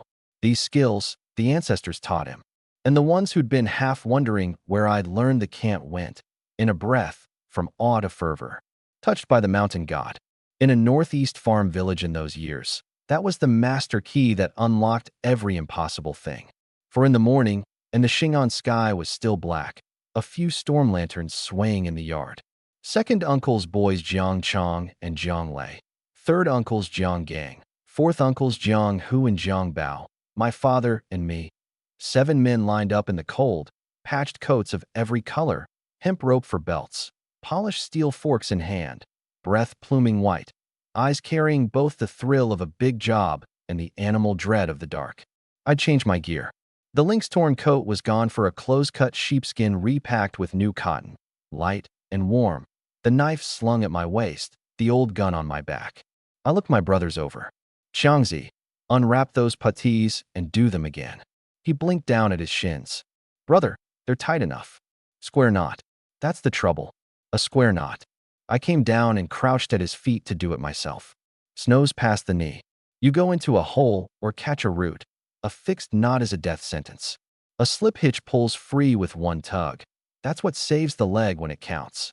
He flushed, ducked down, and redid it. And the rest of you? I pointed at their weapons. 4 points down, don't shoulder them. There's brush in the timber. Catch a branch, and you go over. And an emergency comes. A fork off your shoulder is 2 seconds to bring around. 2 seconds is life or death. All of it plain fact, and the cousins, who'd set out in a fairground mood, went taut. Move. I led them out. Past the village mouth, the world changed face. The wind out here was several grades harder. Ice grit riding at that stung. I didn't take the town road, flat but too exposed. An invitation to drifters and roving bandits. I took the tree-lined track. The lee held the snow firmer, and dense larch to the right meant we could dive into cover and fight running if it came to it. We strung out single file, me on point breaking trail and scouting, my father with the gun at the tail, the meat and pelt carried between. To Leon, the novelty started fermenting. Chang was at the age where the fire runs hot. 100 gene load, and he wasn't tired. He was warm. Brother, it's not even that cold. I've sweated clean through.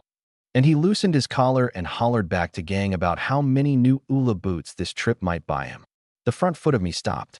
Chang, midward, nearly walked into my back. Brother, why'd you need to piss? He reached to slap my shoulder, still grinning. A dull thud. Nobody saw me turn. Chang just felt his shin light up like an iron bar had swung round into it, and the 180 gene man dropped to one knee on the hard crust.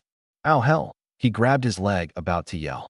My father, at the tail, stopped and drew on his pipe and said nothing.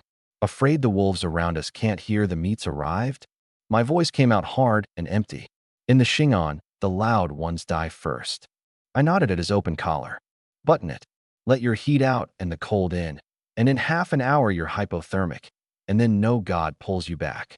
He got the buttons done in a hurry, forgetting the leg. Brother, I was wrong. Done, buttoned. I looked round at all of them. Watch my feet. I lifted a leg and set it down odd. Not heel first, but the outer edge of the foot touching snow, then rolling the whole sole down flat like unrolling a mat. Hunter's step. Lift from the belly, land light, load only once you're set. Breathe to the count. 3 steps in, 3 steps out. Walk this way. You save strength, you make no noise. In this forest, whoever shows himself first is the prey. The spring outing looseness vanished. A taut, almost held-breath caution took its place. Chang got up, rubbing his leg, and tried it. Waddling like a duck at first, nearly tripping himself. Then, a few hundred meters on, startled to find it truly easier, the crunch under him gone to a soft hush. The boss really does have the goods. Half an hour more, and the east paled to fishbelly white. At the foot of a lee slope, I threw up a fist. Everyone froze, gripping their forks, eyes darting. Nothing, just wind whistling in dead crowns. White in every direction, not a beast, not a ghost. Chang held his breath a bit, found nothing, and the restlessness bubbled back up. He crept 2 steps and muttered, "Brother, quit spooking us. There's nothing here." I didn't turn. I chinned toward a dead birch 100-odd meters off, right front. "What's that?" He squinted. "Just an old crow. Whole mountain's full of them. Bad luck is all." On the dead branch a black crow sat cocked-headed, its little green bean eyes fixed dead on us. "That's a lookout," I said low. "Crows don't perch where there's no food. It's not calling, it's watching us, because we smell of raw meat. Or because it's seen what we haven't, and it's edging in, waiting to eat the scraps." The words were barely out when the crow loosed a shrill, ugly scream. The hair went up Chang's back. He'd seen nothing, but a bird doesn't cry like that for nothing. My nose caught it then, a thin reek on the northwest wind, the rank of unwashed pelt and old saliva.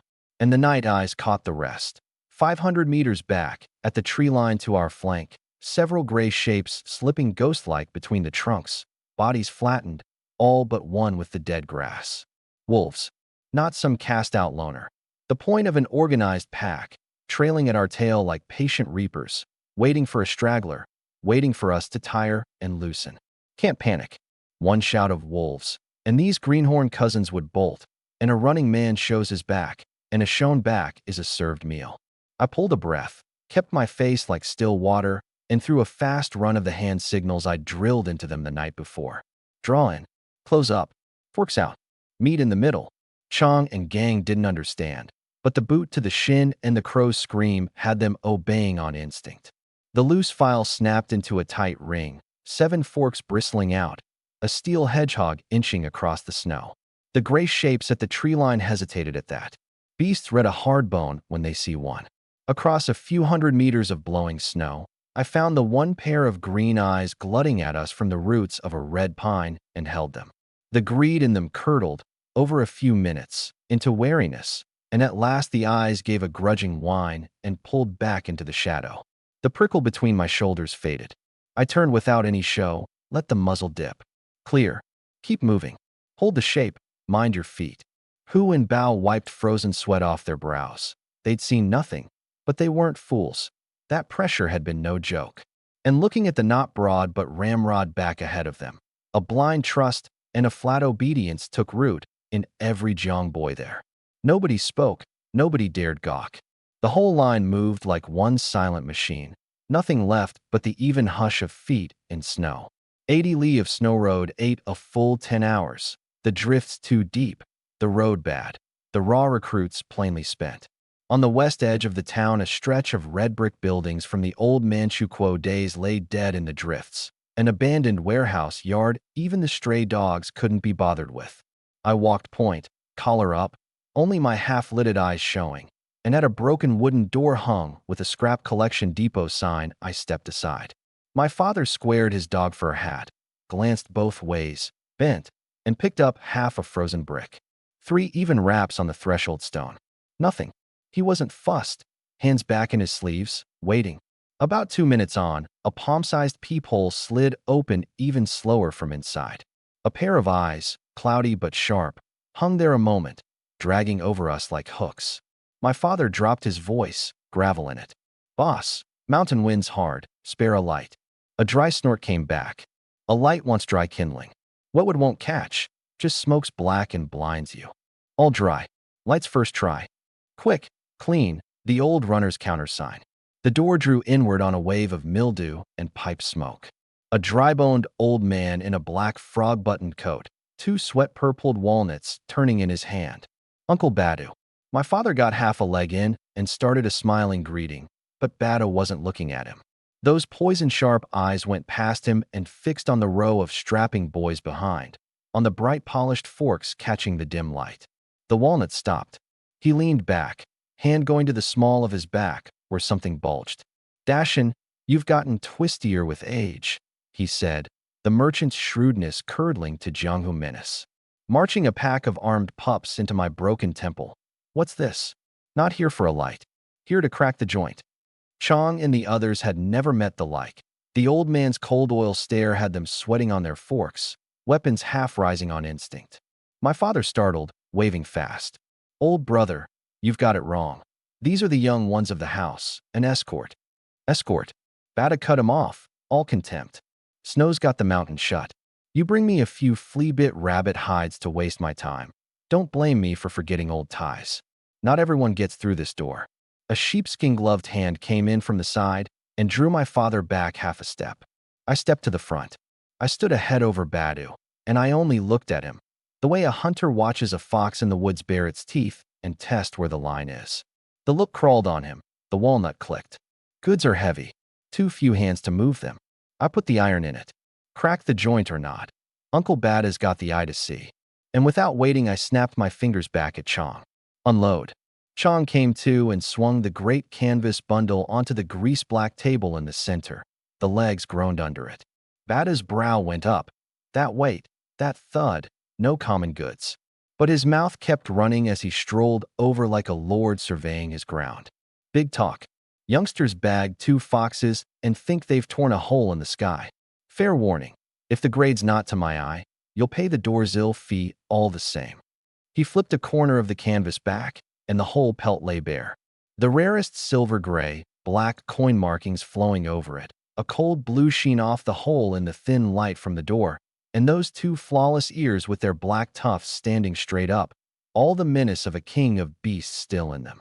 The 2 walnuts he'd rolled for 30 years dropped out of his hand and rattled off under the table. His fingers came out shaking and stopped an inch from the fur. This is a mutter, a mountain lynx." Then his head shook, the pitch cracking up an octave. "No, this size, this is a cat king. A cat king gone to spirit. He'd bought mountain goods in Heishan Town 30 years, handled pelts enough to pile to the rafters, and never once a mutant this big, this pure in color, this perfect. And then the thing that truly shook him, the wholeness of it. His trembling hands turned the pelt board over, save one tiny wound under the jaw, all one seamless piece. One cut to the throat. He looked up, and there was no more scorn in the cloudy eyes, only the dread of a man looking at a monster. "You people killed this too? To face a mutant like that head-on and take it without harming a hair of the hide. What hands did that take? What nerve?" Uncle Batu, done checking? I didn't bite. Straight to it. "We want cash and medicine, penicillin, terramycin, all you've got." He drew a long breath, forced himself calm, pulled a brass-rimmed loop from his coat, and went over the pelt again, root to underfur, a full 10 minutes. Then he straightened, wiped the fine sweat off his forehead, looked at me, looked at the pelt, and set his teeth. "Too hot to hold, too sweet to pass. Move it south or up the special channels," and it was priceless. 2 big croakers. He held up 2 fingers, dropping his voice like the wind might carry it off. "Gold bars, the 10-tail kind. And 500 in great Unity tins. 10 boxes of penicillin, 20 gene of salt on coupon. The whole lot packed in. You know the rest isn't worth much anyway." My father's pipe hit his own foot. He didn't feel it, staring. Big croakers, hard currency. 500 cash on top, and medicine you couldn't buy for money. Overnight wealth, flat out. Chong stood drooling, not knowing it, his skull humming with the 2 gold bars. Even I felt it kick. I'd known the thing was worth something. I hadn't known it was worth this. I steadied my breath and added, "Croakers with the Lao Feng Xiang hallmark. Medicine, Shanghai made." Bada looked at me long, the last of his scorn gone. This one wasn't just a hard man. He knew the trade. "Wait." He went into the back and returned cradling a heavy wooden box and opened it in front of everyone. Gold caught the dark room brighter than any sun. 2 heavy bars, 5 fresh stacks of tins, the boxed vials. Son, this thing's too loud. He counted it out low, something complicated in his voice. I take it only on old ties. Anyone else, and you'd not have walked out of this town. Watch yourselves. I took the box, didn't linger, didn't count, tucked it against my chest. Thanks. I waved the brothers to shoulder the salt and medicine and turned to go. And as my father pulled the door and made to step out, my ear twitched. Out in the dead-end alley, at the corner, came a few faint crunches in the snow. Not walking, someone up on their toes hugging the wall. More than one. Breathing ragged, hurried, greedy. My eyes went cold. Through the crack, I caught a few hunched shapes pointing at this very door. Bada's warning had come true. The sharp-nosed ones aren't only dogs. There are wolves gone mad with hunger too. I said nothing. Only eased the gun higher on my back and thumbed the hammer to ready. The metal click lost in the wind, and threw a covered sign to Chong and the rest. Trouble. Get ready. Move. 7 of us walked out into the storm. That old fox Badu talked warning, and, the moment the door shut, threw a few fat cuts of us into the wolf den. However you sliced it, that crew was tied to him by 100 threads. No connection, and who dares stake out a fence's front door? Blood friends, my father called it. If we hadn't come deep and all young men, we'd be ash by now. Brother, do we hit the grain station? Chong shouldered his fork, itching, after all those tins, to haul 200 gene of rice home to show off. Down with the fork. Wrap the head in sacking. No warmth in it. He stopped, saw my face, and swallowed the joke. He didn't know why, but he felt the air had gone wrong, and the cousins scrambled to muffle the bright fork heads and fell in behind. Necks pulled low. My father, watching, saw my eyes weren't reading the road. They were sweeping it, the alley corners, the half-shut windows. I helped him disguise the 2 old guns too. Pa. The co-op. I led up onto the main road. It carried a scatter of people. Inside the co-op it was loud, plenty of folk laying in New Year goods. Pa. Out with the slip, the whole counter's anti-inflammatory powder, bandages, and the Yunnan Baiyao buy it all. The clerk, a broad-faced middle-aged woman, looked at the brigade seal and the ragged country folk and didn't ask twice, her abacus clacking. The moment the goods were mine, I moved fast, screened behind Chong's bulk, and broke the packets down into the inner pockets of my sheepskin against my chest. The matches and thread I shoved off on gang. From any distance, it looked like a pack of mudlegs had bought a little sewing kit. Brother, really no grain? At home. Chong, still on his stomach. I stopped, pretended to tie a boot, and dropped into a crouch. My line of sight ran through the crowd's legs straight to the awning of the tea house across the corner.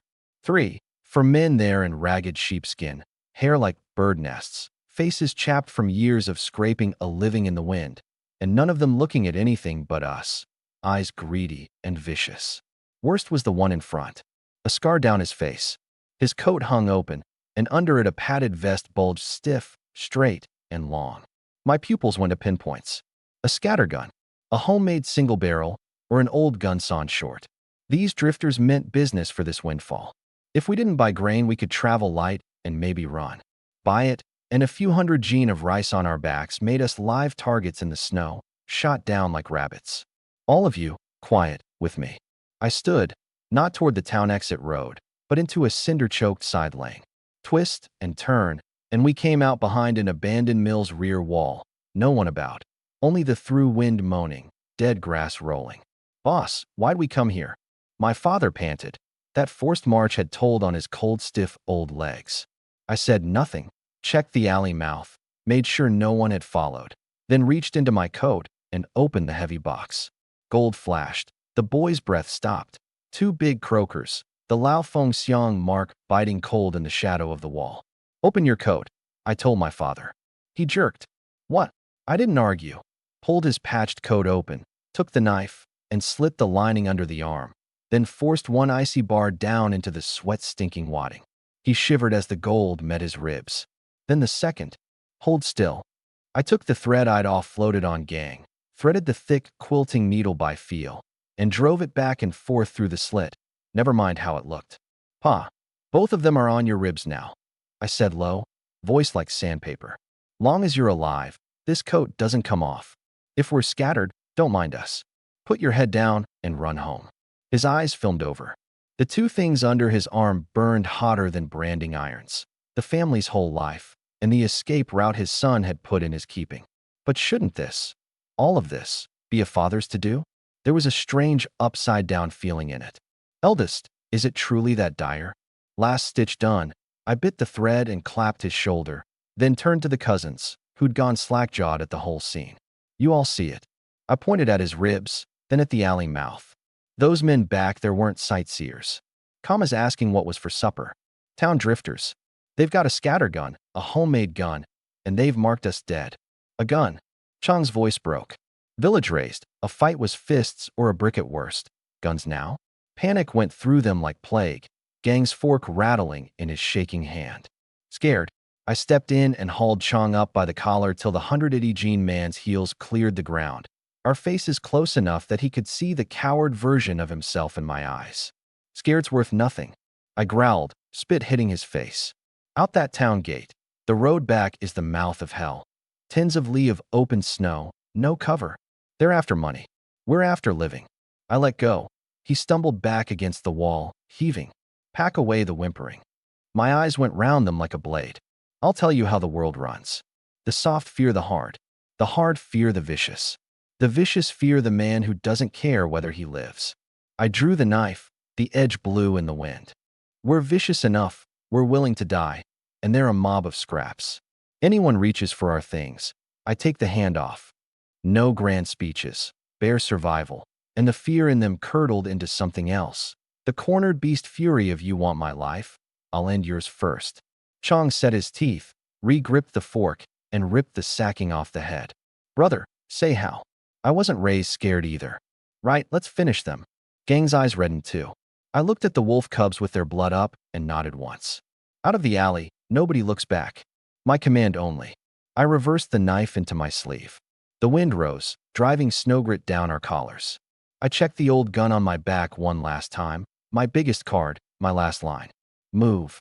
7 men walked out of that dark lane like 7 famished wolves come down off the hill and set our feet on the killing road home. Not far behind, at the street corner, the scar-faced one spat out a cigarette end and gave a black little smile. Fat sheep, out of the pen. Out of the cinder-stinking alley, I put wind under our feet and drove the line onto the town exit road. Sun low in the west, a thin scatter of folk headed home with their New Year goods, carts and horses, loud on the surface, a current running dark beneath. I didn't look back, but I could feel that crew's eyes stuck to my spine like a plaster. At a 3-way fork, I checked mid-stride and turned my toe straight into a weed-choked track on the left, the road to Laohe Go.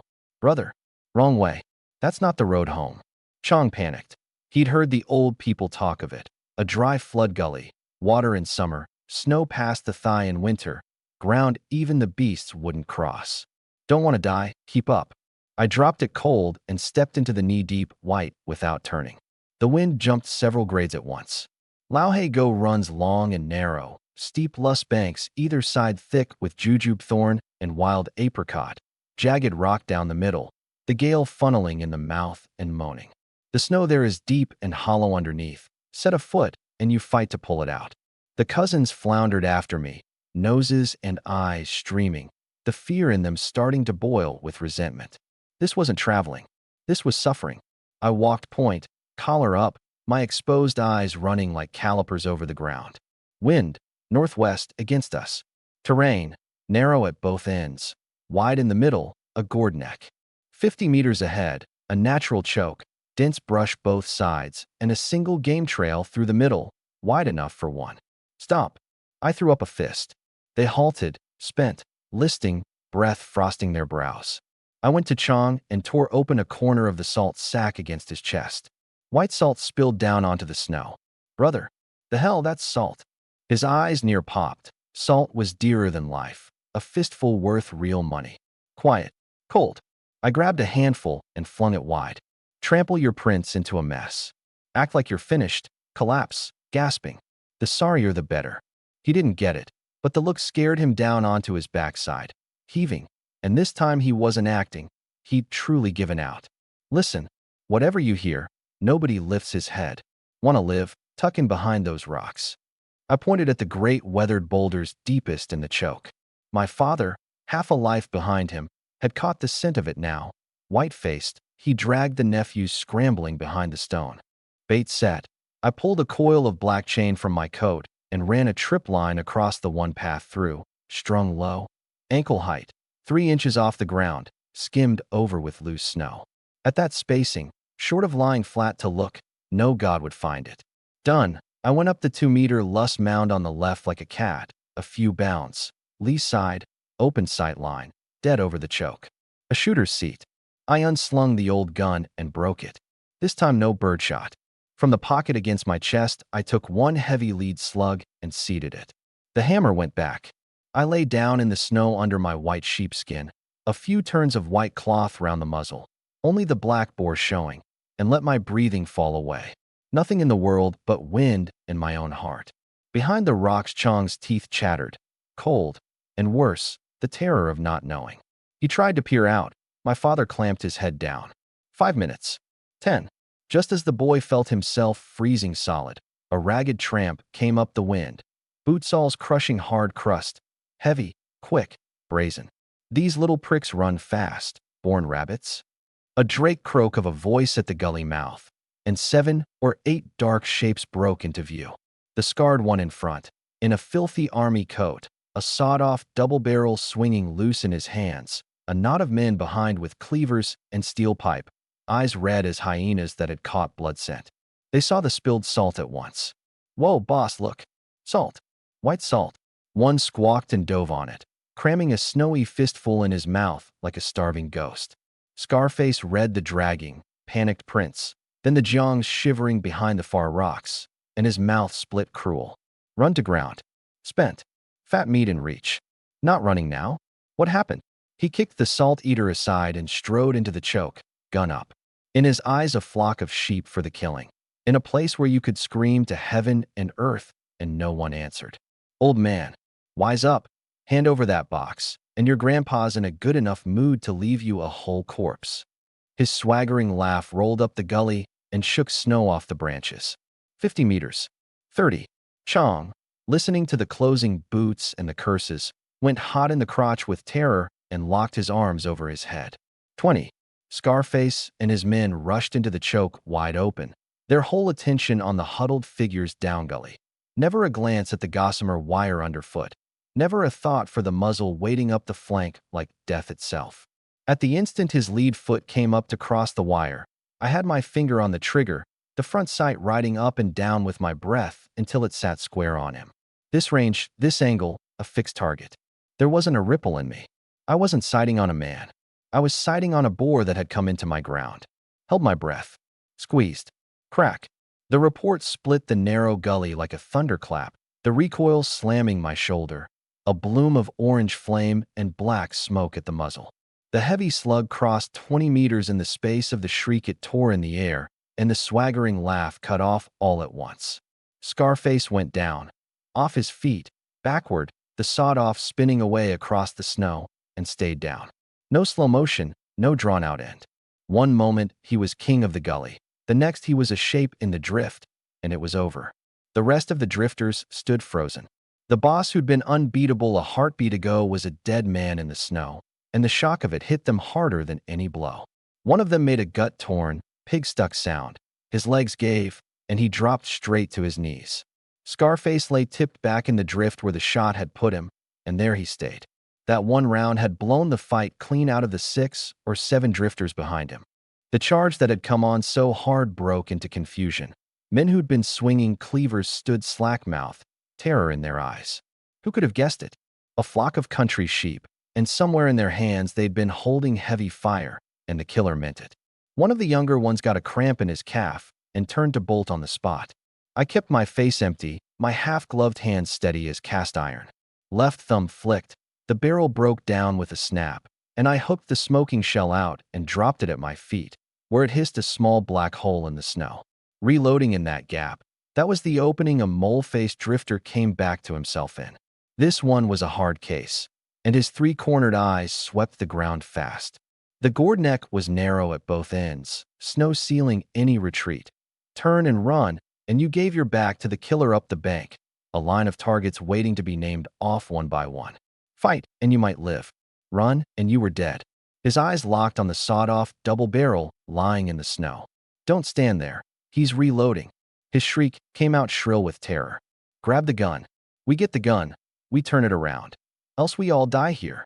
It was a needle of adrenaline into his stunned friends. Kill them. Human nature bent to its ugliest at the end of the rope.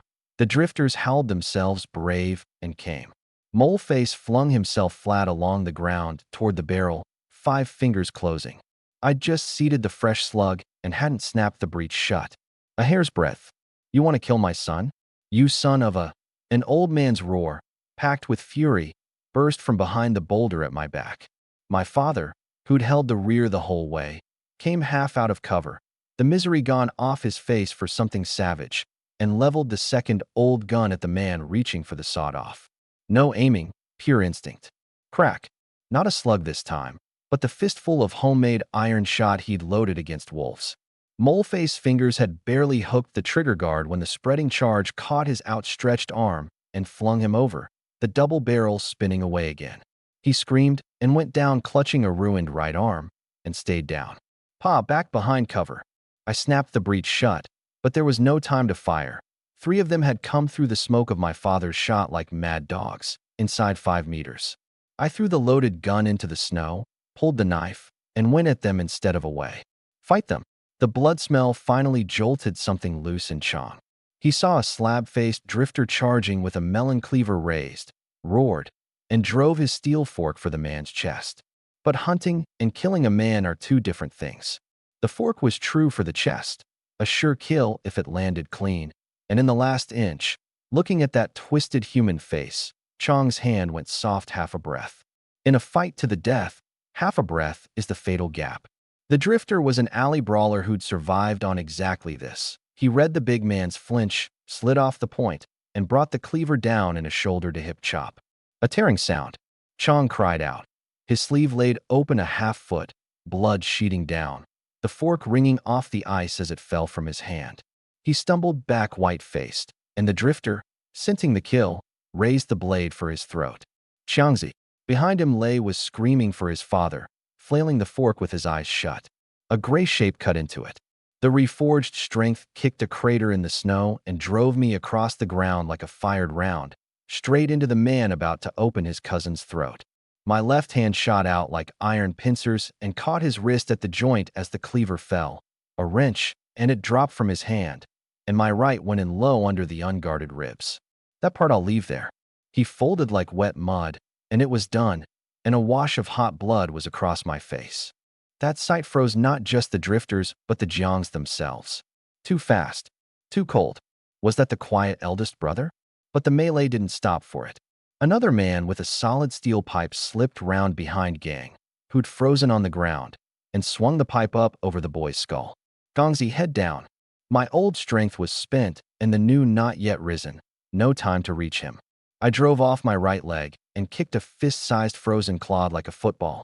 It cracked into the man's face, caving his nose, and the pipe went wide, striking the rock beside Gang in a spray of sparks. He clutched his face, howling. I crossed the gap in 2 strides and whipped a low kick into the side of his knee.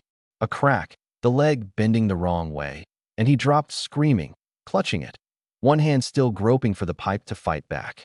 I stopped there, and I reached down and hauled Chong up by the collar. His face was a mask of blood, his eyes gone glassy, the slaughter having scared the soul out of him.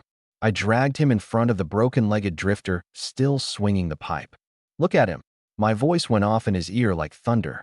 This is the man who was going to kill you. This is the animal that came to take our life money.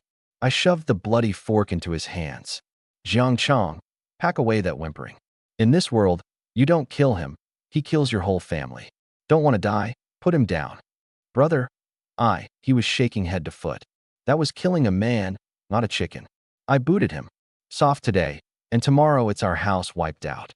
Pushed to the wall, Chong loosed a broken, animal scream and drove the fork down. The drifter's howl cut off. Warm blood ran back along the shaft onto his face and into his mouth, salt and iron and hot. And Chong stood there heaving, chest hammering, And when he opened his eyes and looked at the body, the terror in them had drained away and left something flat and hard behind.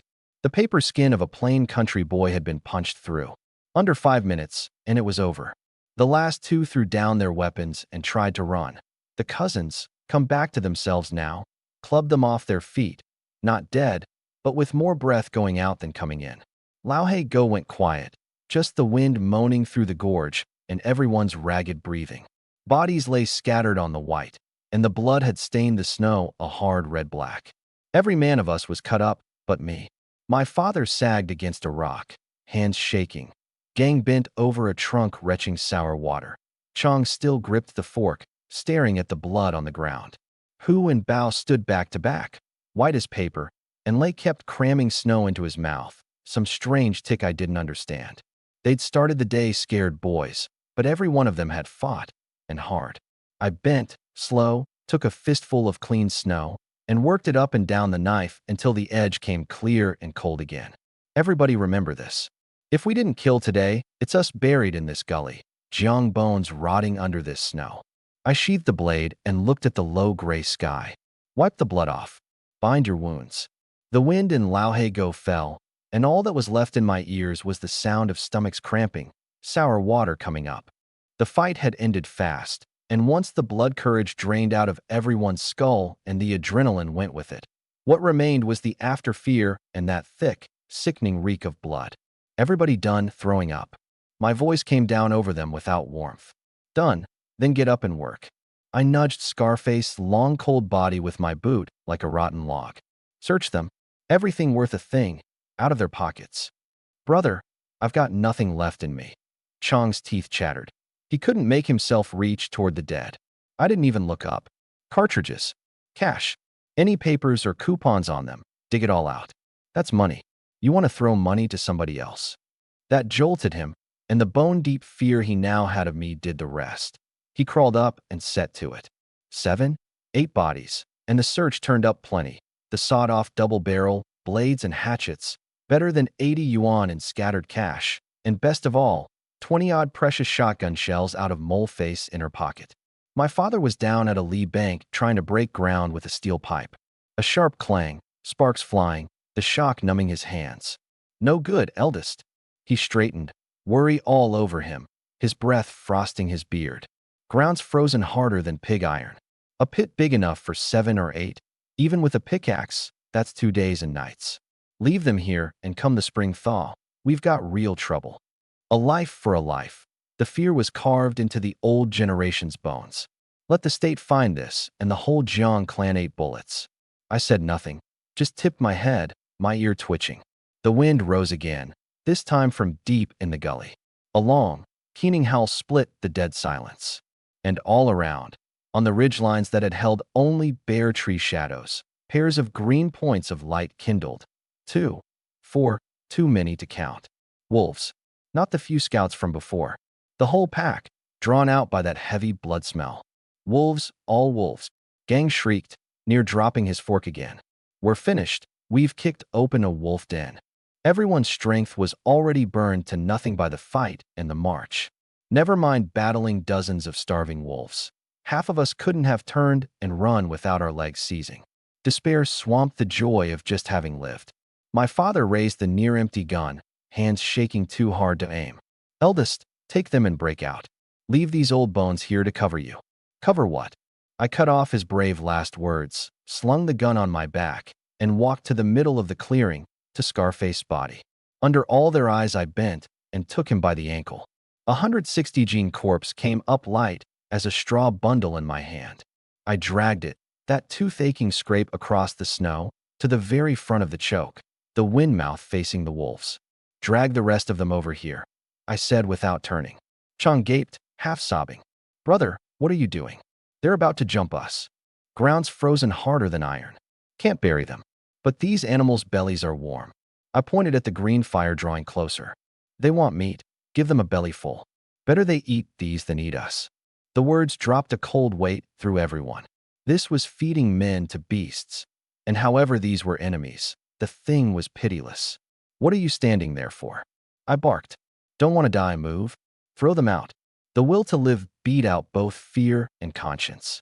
Chang set his teeth, shut his eyes, and hauled mole-faced body forward. The others followed, faces wretched, and the corpses went out onto the open ground before the choke and piled into a grim little hill. But the pack didn't rush in. Beasts are cunning, and a pack with a lead wolf most of all. They stopped 30 meters short, dozens of green eyes measuring us, low threat growls in their throats, unwilling to bite. They feared a trick, and they feared the two-legged things that had just been giving off so much killing. Cowards. The fire wasn't hot enough. It wanted more kindling. I drew the knife, breathed a fog of warm air across the bright edge, and opened the thigh artery of the topmost body. The blood no longer pumped, but the heat in it hadn't gone. Dark red welled out, steaming, onto the snow, and a thick, luring reek rode the wind mouth straight into the wolves' noses. Like cold water thrown into boiling oil. The pack that had been watching came apart. The hunger and greed written in their blood punched through the last of their caution. The front wolves raked the frozen ground, claws screeching, saliva running down in threads. Chang, watching his cousin stand before that hill of the dead, found the back of him more terrible than the whole mountain of wolves. But the great lead wolf still stared at me, feeling the danger coming off the humans standing by the food, weighing whether to eat first or clear the threat first. It flattened, bared its white fangs, made its attack shape. One command from it, and the pack would tear me apart before the feast. My father's heart near stopped. He lifted the gun to charge in. Don't move. I raised a hand without looking back to still them, then turned, slow, to face the lead wolf square, and stepped 3 heavy steps toward it, each footfall thudding into the snow. Tiger Menace. The true master of the greater Xing'an, the Manchurian tiger's dread, and absolute pressure straight out of the blood. In nature, a pack meets a tiger and does only one thing: tucks tail and flees. The lead wolf's raised ears fell flat. A near-human terror flickered through the green eyes. It gave a whine like a beaten stray and backed 2 steps, opening the way. When the lead wolf yields, that is submission. The pack broke and swarmed in. Then came the sounds of a feeding that the Jiangs would carry to their graves, and I stood there quietly, not 5 meters from it, the frenzy in front of me and my white-faced family behind. Not one wolf dared cross the line to me, dared even look at me. They only wanted to bolt this fallen-from-heaven meat and get away from the terrible man. Chang's whole picture of the world lay in pieces. Hu and Bao clamped their mouths shut against being sick again. None of them would ever forget it. In the driving snow, their eldest brother stood by a hill of the dead with a gun on his back and let the wolves erase it. Under half an hour, and of those bodies there was almost nothing left but thigh bones too hard to swallow and shreds of cloth. Even the blood-soaked frozen earth was licked clean. I judged it done, tapped the knife spine twice on a fork shaft, and the clear ring carried up the gorge. The lead wolf lifted its head at once, something still in its jaws, gave me an odd look, and rumbled low. The pack understood. The strong ones took up what remained and slipped back into the black timber on both sides. In a blink, there was nothing living in Laohaigou but the churned ground and the reek that wouldn't lift. The men who'd come to rob and kill might never have existed at all. I bent and shoveled clean snow layer over layer across the wreckage, and the falling snow finished the work. In 10 minutes, every trace of it was gone under the white. I planted the shovel and turned. Everybody remember this. Today we ran into no drifters. Nobody died in Laohaigou. A few unlucky souls just lost their way and fed the wolves. My father looked at the son who was at once his own and a stranger, drew a hard breath to press the shock down, and nodded first. The eldest's right. We came out to buy medicine. We saw nothing else. Chang and Gang nodded like chicks pecking grain. The snow came down heavier and soon filled in the last of our ragged prints. We walked out of the grim gully like mechanisms. The crisis passed. Only emptiness and fear left. Even my father, an old hunter, was spent enough he couldn't hold his pipe. Chang was worse, a 1.80 m man now hunched and hollow-eyed, dragging a long furrow with every step. I held the tail, collar up, only my eyes showing, sweeping this family that had just seen blood the way a sheepdog watches its flock. Not one to spare. Fall out of line in weather like this and you're gone. While they could still move, I let my mind sink to the altar hanging in the void. Dragging Scarface's body, I hadn't been able to help it. A hand on that cold ankle, a silent word, offer. They were men, but killed and done. They might as well be put to use. If it bought so much as a stat point or a packet of bloodstopper, call it a good deed on their part. But there was no warm current, no reward chime. Only a kind of disdain, like a man handing a slab of rotten meat up to the god's table and getting it slapped back. Unnatural prey. Rejected. One's own kind. Not admitted to the altar. Strangely, I felt easier. If it had taken the sacrifice, I'd have been queasy about it, honestly. Killing to live is a means. Killing to grow strong, to feed an altar, that's turning demon. This was a line, and the altar had kept it for me. Fine. The system's got standards. A waste is a waste wherever it lands. I blew out a breath, and the last shadow went out of me. Ahead, the line stopped. Out of the gully's lee lay open snow plain. No cover, the north wind driving ice grit. The true white hair wind, 35 below by the feel, and lower. The fight had sweated everyone through, and now the wet clothes froze to ice armor against the skin and sucked the heat out. Chang buckled, knees folding, and sank into a drift like wet clay. Brother, I can't. Legs won't answer. Let me rest, just a little, catch my breath. It was Plague. Lay and gang, already swaying, heard it, and started to list down too. And once you lie down, once that ease comes over you, you never get up again. That's the false warmth after your core goes cold. The invitation from Yama himself. My eyes went hard. I took a running step and drove my heel into Chang's backside. No holding back, a heavy one. The 180-gene man rolled twice through the snow, ate a mouthful of it, and let out a pig-stuck yell. Beside him lay and gang, about to sit, sprang up like startled hares, half the drowse scared clean off. I came over and hauled Chang up by the collar, frost on my whole face, the killing still not gone from my eyes. Rest? Where do you want to rest? I pointed back at the black gully. Want me to drag you back and drop you by that pile of bones? Those wolves didn't get their fill. They'd be glad of dessert. Chang shook, and looking at my face, he believed I'd do it. Brother, I'm up, I'm up. He scrabbled to rise, legs still shaking like noodles. This was strength burned to the very bottom. Scaring him wasn't enough anymore. I let go and stopped hitting. Give the stick, then give away to live. Ears up, all of you. I went to the front and shouted into the wind. Don't want to die on this road. Quit heaving like a broken-down ox. Watch my feet. 3 steps in, 2 steps out, breath down below the navel. I showed the hunter's step again, slower and lower this time. Weight sunk almost to the ground, gliding like a cat. Each foot set firm into a deep print. Behind me, step in the prints ahead of you. Don't break new snow. Save your strength. And it worked. A few dozen meters of it, and the lung-freezing smother eased for real. Keep on, no breaking rank. I ran it like a lead wolf, riding the pace so the greenhorns could just hang on. The line moved, but the mood was dead. Fear runs a man a while. It doesn't run him for life. To get this lot to crawl home if they had to, I needed one more log on the fire. Walking, I reached into my coat. A crisp rustle of paper and clink of metal, sharp against the wind. Heads came up. In my hand was a fistful of crumpled Great Unity tins and the 20-odd bright shotgun shells off the drifters. In the dim snow night, money and cartridges gave off a killing shine. Chang's throat rolled hard. Too busy being afraid, he'd forgotten. They were rich. I stopped and lifted it. Straighten your backs, all of you. Today we're not refugees. We went out to buy goods and make our fortune. This money, and those 2 gold bars. Home, we split it even. These shells and the double barrel. Down the road, whoever shoots best and stands hardest, they're his.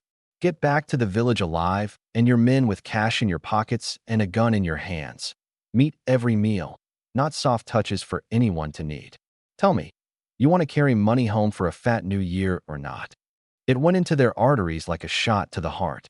Eyes lit, greed and hope drowned the fear. Hundreds of yuan. Gold bars. New houses, a wife, a straight back in the village. We do. They roared, hoarse but changed. Then walk. I gave a cold laugh and pocketed it. Human nature's simple, at bottom. Preaching survival philosophy at them was playing a lute to an ox. A stick in one hand and a carrot in the other beat any grand talk. The storm raged on, the world one blank white. But the Jiang line had changed utterly, the ragged shape gone, 7 men in a single file, heads down, silent, stepping in the prints I broke. I walked point, feeling nothing of the cold cutting at me.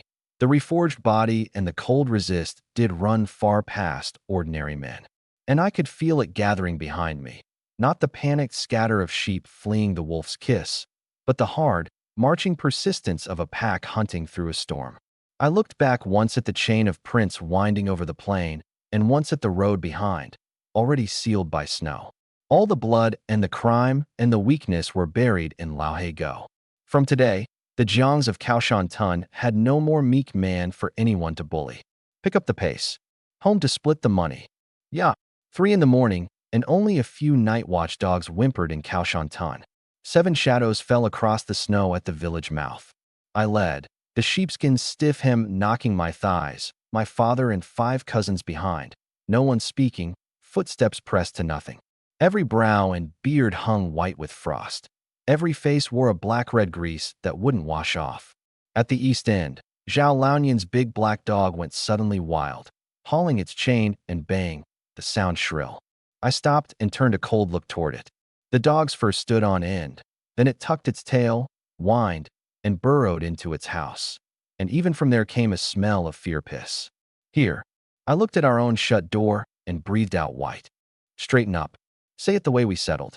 Don't let the women catch on. My father pushed the gate with a shaking hand. The house curtain lifted and my mother came out in a thrown-on coat, a kerosene lamp in her hand, my 3 aunts behind, all of them red-eyed from crying rounds. Husband? Eldest. She raised the lamp, and when the light caught the state of us, she near dropped it. Chang's arm wrap still seeping, his face paper white. My father's coat slit in several places, the blackened wadding showing. Even my own face scored by whip branches. The reek of blood off all of us. Ah, my boy, what happened? Second aunt saw Chang covered in blood, and her guard broke. Her mouth opened to shriek. Quiet. I stepped out and caught her wrist, low and hoarse. You want to bring the whole village to gawk? Or the militia to haul us away? It choked the cry back down her throat. My cold pit eyes had all 3 aunts silent as cicadas in frost. Inside. Talk inside. I let go, barred the door behind us. The heat hit like a wave, and the nerves held taut all night finally slackened. Chang and gang near collapsed where they stood. What sin brought this on? My mother wept and fumbled to steady my father, her hand finding the stiff crust of blood, shuddering. Was it bandits? Did you kill someone? The uncles said nothing, only stared at their sons. In this age, a killing was answered with your life, and the women's eyes were full of dread. My father took the hot cloth she handed him, scrubbed his face hard, and threw out the prepared line. Kill somebody, hell, it was wolves. He knocked his pipe on the table, and there was real after-fear shaking in his voice. A pack 100 strong, in Go. If the eldest hadn't led us fighting for our lives, the whole Jiang seed would have ended there tonight. Look at Chang's arm. That's a wolf's claw. Every detail he'd seen with his own eyes. How could it not ring true? Third aunt's hands flew to her mouth. Don't ask. Boil water, quick. Hundreds of wolves. Living through it is the ancestors' blessing. It came out full-throated, and it covered the blood, the wreck of them, the killing that couldn't see daylight. In the Xing'an of those years, wolf attacks were common enough. Hundreds was a stretch, but seeing these men crawl home from the edge, who would doubt it? Dread turned to heartache. Quick, water. Ginger broth. My mother, hearing it was beasts and not a hanging matter, put the stone down off her chest and snapped back into the mistress of the house. Second's wife fetched the stored liquor to wash Chang's wound. No liquor. I set the heavy bundle on the Kong, boxes of penicillin, whole bottles of anti-inflammatory powder, 20 dead heavy gin of fine salt, all of it shining better than gold in the lamplight. Heavens, is that penicillin? What's a box of that cost? Fourth aunt knew the goods, a life-saving drug you couldn't find a shadow of at the co-op. Ma, get the ants boiling water, clean the wounds. I said, cool, not explaining where any of it came from. Salt water on Chang's cut first, then the powder. The rest, the men talk. My mother looked at that steady, near stranger's face of her sons, nodded on instinct, and took the sisters-in-law off with the medicine and salt. The main room held only the 7 of us who'd been through it, and the silent uncles. Door and windows shut, curtains drawn tight. I sat cross-legged on the Kong and gave the nod. My father unpicked his coat lining, and two heavy long shapes glowing warm red gold slid onto the coarse mat, followed by rolls of crumpled, blood-flecked tins. The gold hit the tabletop with a low, dense knock that went straight through you. Nothing but hard breathing in the room, the boys' eyes gone red, the raw animal answer to wealth, the pain of their wounds thrown clean out of mind. A Lao Feng Xiang big croaker, worth 2 lives on the black market, and better than 500 cash heaped beside it. This is what we bought with our lives. I took up the 2 bars and put them, in front of everyone, into my father's hands. Pa, this is the Jiang family's backbone. We don't need it yet. You keep it. He cradled them, old tears running, and nodded. Rest easy, eldest. I'll guard these if it kills me. I turned and grabbed the roll of tens, split it rough. This 200 goes to the common account. New Year meat and goods. A fat holiday for the whole family. No one argued. My word was writ now. I pushed a fistful into Chang's good right hand. The rest, you split even. The uncles looked at the thick wad in their son's hands, and the reproach and heartache in them turned to fierce joy. That wasn't money. It was life, the backbone to stand straight in the village hereafter. Against that plain gain, the terror of Laohe Go seemed suddenly well spent. Even the wound on Chang's arm looked now like a badge of honor. Xiangzi, come here. I took the knife off the Kong, warmed it in the flame, tapped out a little powder. Bear it. We scraped the dead flesh off. This time he didn't flinch, grabbed a stick of kindling, bit down, and put the arm out. No branding iron, but the blade dragging over rotten meat bored to the bone all the same. The cord stood up on his forehead, cold sweat off his chin, and he locked his teeth on the wood and made a low animal sound and never once cried out. My hand was steady. I cleaned it fast, dusted the powder, bound it. Good. You're a man now. I clapped his shoulder and looked round the room. Hours ago, these were farm boys who hid behind grown-ups and went weak at the sight of blood. Now Gang was wiping down the captured double barrel, loath to set it down. Lei counted money with a cold curl to his mouth. Even timid Bao was cleaning blood off a fork with his hem. A pack. Exactly the core I'd wanted. In the firebox, the flames stood half a foot, burning the ruined sheepskins, wool and dried blood crust charring to a smell like singed pig bristle that went up the chimney into the cold Xin'an dawn. Eldest, they'd wash and wear again. Good hides. My mother mourned, hands twitching toward the fire. Ma, these can't stay. Bad luck. I blocked her with one arm, and with the other poked the last blood-crusted sleeve deep into the fire's heart. Not bad luck, evidence. Only ash keeps its mouth shut in an age with no such thing as a lab test. Burn it clean, I said, and went down into the cellar. Cold and damp, heaped with winter potatoes and cabbage. In the far corner, I dug a deep hole and set the oilcloth-wrapped sod off and the leftover slugs in it, then covered it with loose earth and stacked potatoes on top. Lei Bao. I straightened at the 2 cousins shivering behind me with a candle. This spot rots in our bellies. Nobody else. They swallowed and nodded hard. Back in the main room at first gray light, my father sat on the Kong edge drawing on his pipe. Second aunt still stole tears, aching over Chang's slung arm. Jiang Wen and Fu Guwei, the easy-hearted pair, had somehow slept clean through the night's uproar and now huddled in a corner blinking at all the gravity. Knock, knock, knock. Brother Jiang? Jiang Dashan. You home? It's Zhao Laonian. Then a scatter of other voices. Uncle Dashan, why didn't you come back last night? Heard you went to town. Everyone stiffened. My father looked to me on instinct. I sat mountain still and threw Chang a glance. Go open it. Mind you show the blood on the wrap. Chang went out bare to the waist, the seeping arms slung, his face all black grime. The gate drew back on not just the secretary, but a knot of the usual gawkers. Even Widow Wang craning at a distance. They'd come to catch us out or laugh at us. We'd left by night. But too many of us to stay unseen, and a household gone a whole night meant either riches or ruin. The door opened, and they all froze. No triumphant hall, no festive glow, just the raw reek of something terrible. Chang's arm slung at his chest, the white wrap soaked through to dark red, his face corpse pale. The other boys in the yard clutching forks blankly or crouched dry heaving, their clothes in ribbons. Mother of mine.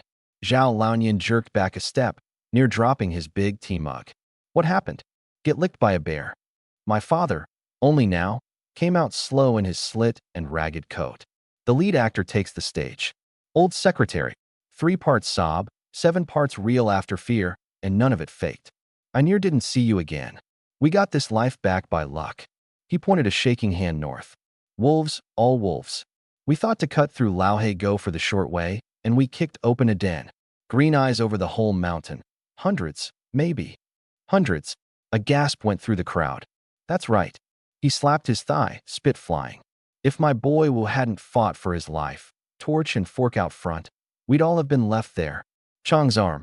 That's off a wolf's claw. Every detail seen with his own eyes the night before. How not true. The creases opened on Zhao Laoyan's face. He sucked cold air. Lauhe Go's a cursed place. Nobody's dared it in years. You've got some nerve. Then some idler rolled his eyes and couldn't help sticking his tongue in. Uncle Dashin, hundreds of wolves, and you didn't drop even 2? Wolf pelt's worth money. At that the air shifted. They were still sniffing after whether the Jiangs had struck it rich. Pelt. A cold voice came from behind Chang. I walked up with an old gun dripping black oil in one hand and a mangled mass in the other, the killing not yet off me, and dropped the thing at the idler's feet. A few shreds of ruined wolf hide, meat still hanging off it, stinking. Offcuts I'd kept last night for exactly this moment. Want it? I fixed him with a flat stare. Hundreds of wolves gone mad, our shells all spent. Getting a few lives back out of it was luck enough. Think it's a waste? Lauhe Go's full of wolves. Go get your own. The reek turned his stomach. My dead man's look turned his legs. He backed up fast, near sitting down in the snow. No, no need. I was only asking, only asking. Zhao Laoyan looked over this pack of wounded, hard men, and whatever small schemes he'd carried drained out, leaving only a chill up from his soles and something like awe. These weren't ordinary farmers. These were men who'd snatched food from the jaws of hundreds of wolves and walked out whole. The Jiangs would be walking sideways through Kaoshan Tun from here on. All right. Good you're back. He hurried, courtesy and a little fawning in it now. Dashin, your house is off the work detail these next days. Rest and heal. We'll all shore up our defenses. A starving wolf will do anything. Much obliged, secretary. I said, cool, and shouldered the gun. The crowd drifted off. They'd come to laugh. They left murmuring in wonder. Hear it? Jiang Wu took the lead wolf single-handed. Chang's arm near came off, and he never made a sound. Don't cross that family. They'll truly fight to the death. Widow Wang slunk away quickest of all. She'd meant to squeeze meat out of us once, and remembering my look just now, the back of her neck went cold. The heavy door shut and barred again. In the yard, my father sat down flat on the ground, his back soaked through with cold sweat. That performance had cost him more than the standoff with the wolves. I leaned in the doorframe, watching the crowd scatter through the crack, and gave a cold, inward laugh. A lie told 1,000 times is truth. From today, the bodies in Lauhe Go were forever the wolves' meal, and the Jiangs, stepping on that half-real legend, had put down roots in this snowbound village for good. As long as the black gun buried in the cellar stayed silent, no one would dare touch this house. Eat, I said, turning to my still tearful second aunt. Heavy on the oil. This time we eat the dry stuff. In a half-collapsed mud house on the west edge of the town, the stove roared, 2 bottles of cheap fire liquor warming on the lid, a small dish of peanuts beside them. Urgu sat cross-legged on the Kong edge, sniffing back a cold-run nose, eyes fixed on the door. Urguji, what time is it now? How come we've heard nothing from the boss? A younger one rubbed his hands and tossed a peanut into his mouth, crunching. Jiangs are just hunters, aren't they? Boss took 7, 8 brothers and a scattergun, sorting them out like killing chickens. Urga didn't answer, just turned the bottle on the stove so it wouldn't heat uneven and burst. But something clawed at him inside. Scarface always worked fast, soldiers training. That, waylay, bleed, search, pull out, half an hour tops, never dragging. The Jiangs looked strong but were just dumb muscle. Show them a gun and a dragon coils, a tiger lies down. Why would it take this long? You know nothing. He tipped the bottle, hissing at the burn. Boss went for the gold bars. Probably squeezing those mud legs about where they stashed the rest of the cash. Bit of back and forth, it takes time. At gold bars, every eye in the room went green, and they laughed, greed thick in the air. The bottle drank down half, and the sun climbed unnoticed past the sill. The wind outside had dropped. Now that was wrong. This was past noon of the second day. What time? Urgus set the bottle down, his voice gone tight. Near midday. The younger one felt the shift too, the peanut suddenly tasteless. Urgu's heart slammed. The instinct honed licking blood off a knife edge told him something had gone wrong, badly.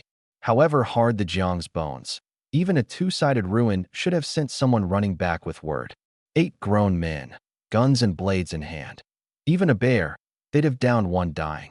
How was there not a single sound? Stop drinking. Urgu snatched the pig knife off the Kong and jammed it in the small of his back, his face dark enough to drip. Grab your gear. We go meet them. Maybe the snow's got them lost. The two didn't argue, took up pick handle and triangle scraper, and ducked out behind him. Outside, the cold blew most of the drink off. Urgu followed Scarface marks from the day before, inverted triangles cut into the bark, floundering toward the timber edge west of town. The farther he went, the colder he got, and at the fork in the birches he stopped short. Scarface, fresh mark on the far right. Hell, headed for Lauhe Go. He cursed to steady himself. Places in the lee, maybe they hold up in there. And he set his teeth and pushed in, gripping the knife hilt. The moment they crossed into Lauhe Go, his hair stood on end. The smell was wrong, a thick beast stink, and under it the faint rust of iron. Blood, a great deal of blood. His throat rolled and his steps slowed. Ahead at the choke the snow was churned to chaos, like a herd of mad bulls had plowed it, black earth showing through in patches. No, not black earth. Frozen earth soaked with blood to a purple black.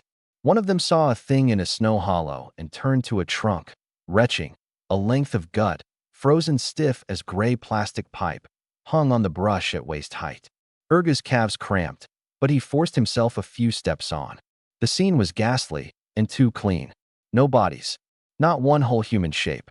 Only dense plum blossom prints, fearfully big, wolves, dozens of them, that had held a banquet here.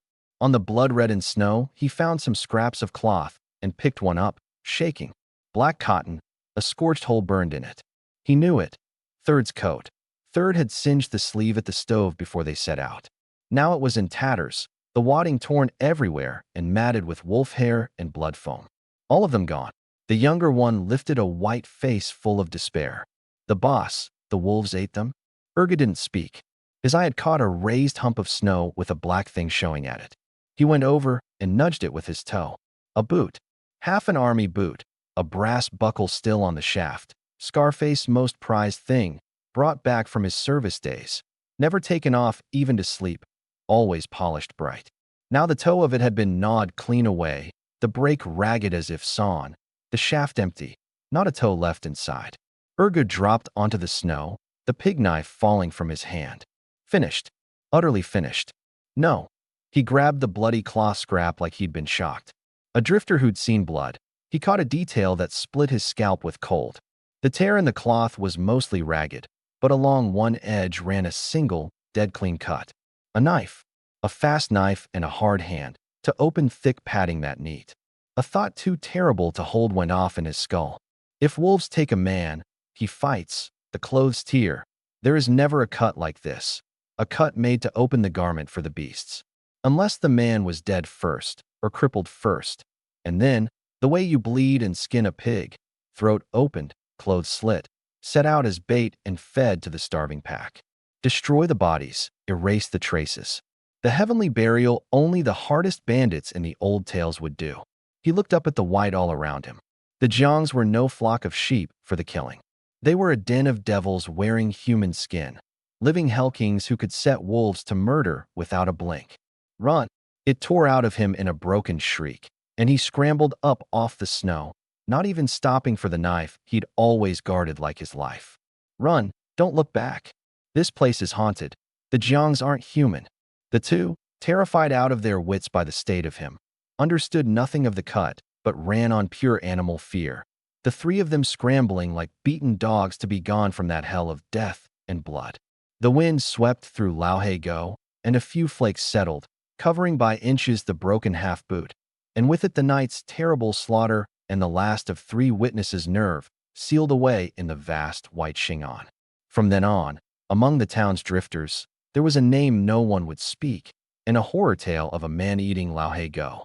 On the west edge of the town, in the scrap depot, a place that took in broken iron and copper by day and ran the biggest stolen goods racket in 10 villages by night, old Bada sat in the airless back room with the stove burning red enough to make it summer inside, rolling a pair of purple-red walnuts and running his eyes again and again over the lynx pelt newly hung on the wall. A masterpiece. He'd already worked the sums, pass it up to certain big men in the provincial capital who had a taste for such things, and the price would double at least. The money almost beside the point. The John cub was still green after all, handing over something this fine for a few hundred yuan and 2 gold bars. Dirt scratcher. Shallow eyes. He knew exactly what happened past his door. Scarface was a blooded soldier with men and a gun, and if he couldn't handle a few mud legs, he might as well brain himself on a block of tofu. Badu was a businessman. He didn't touch blood, but he never stood in the way of another man's fortune. Once Scarface had eaten his fill, the goods would flow right back here. 1 fish, 2 dishes. Then the heavy iron door boomed, like a whole body had thrown itself against it. Bada took up a weapon and went to the front and looked out through the peep gear. Ergu? His face went dark. Nothing in the trade was worse luck than this panicked, funeral-faced look. You in mourning? No manners at all. The boy's hair was a bird's nest, his face frost-cracked purple, snot and tears smeared across it, his eyes fixed and the pupils blown loose. Gone, all gone. Ergu sat down hard in the doorway, shaking like a sieve, teeth knocking, saying only that, over and over.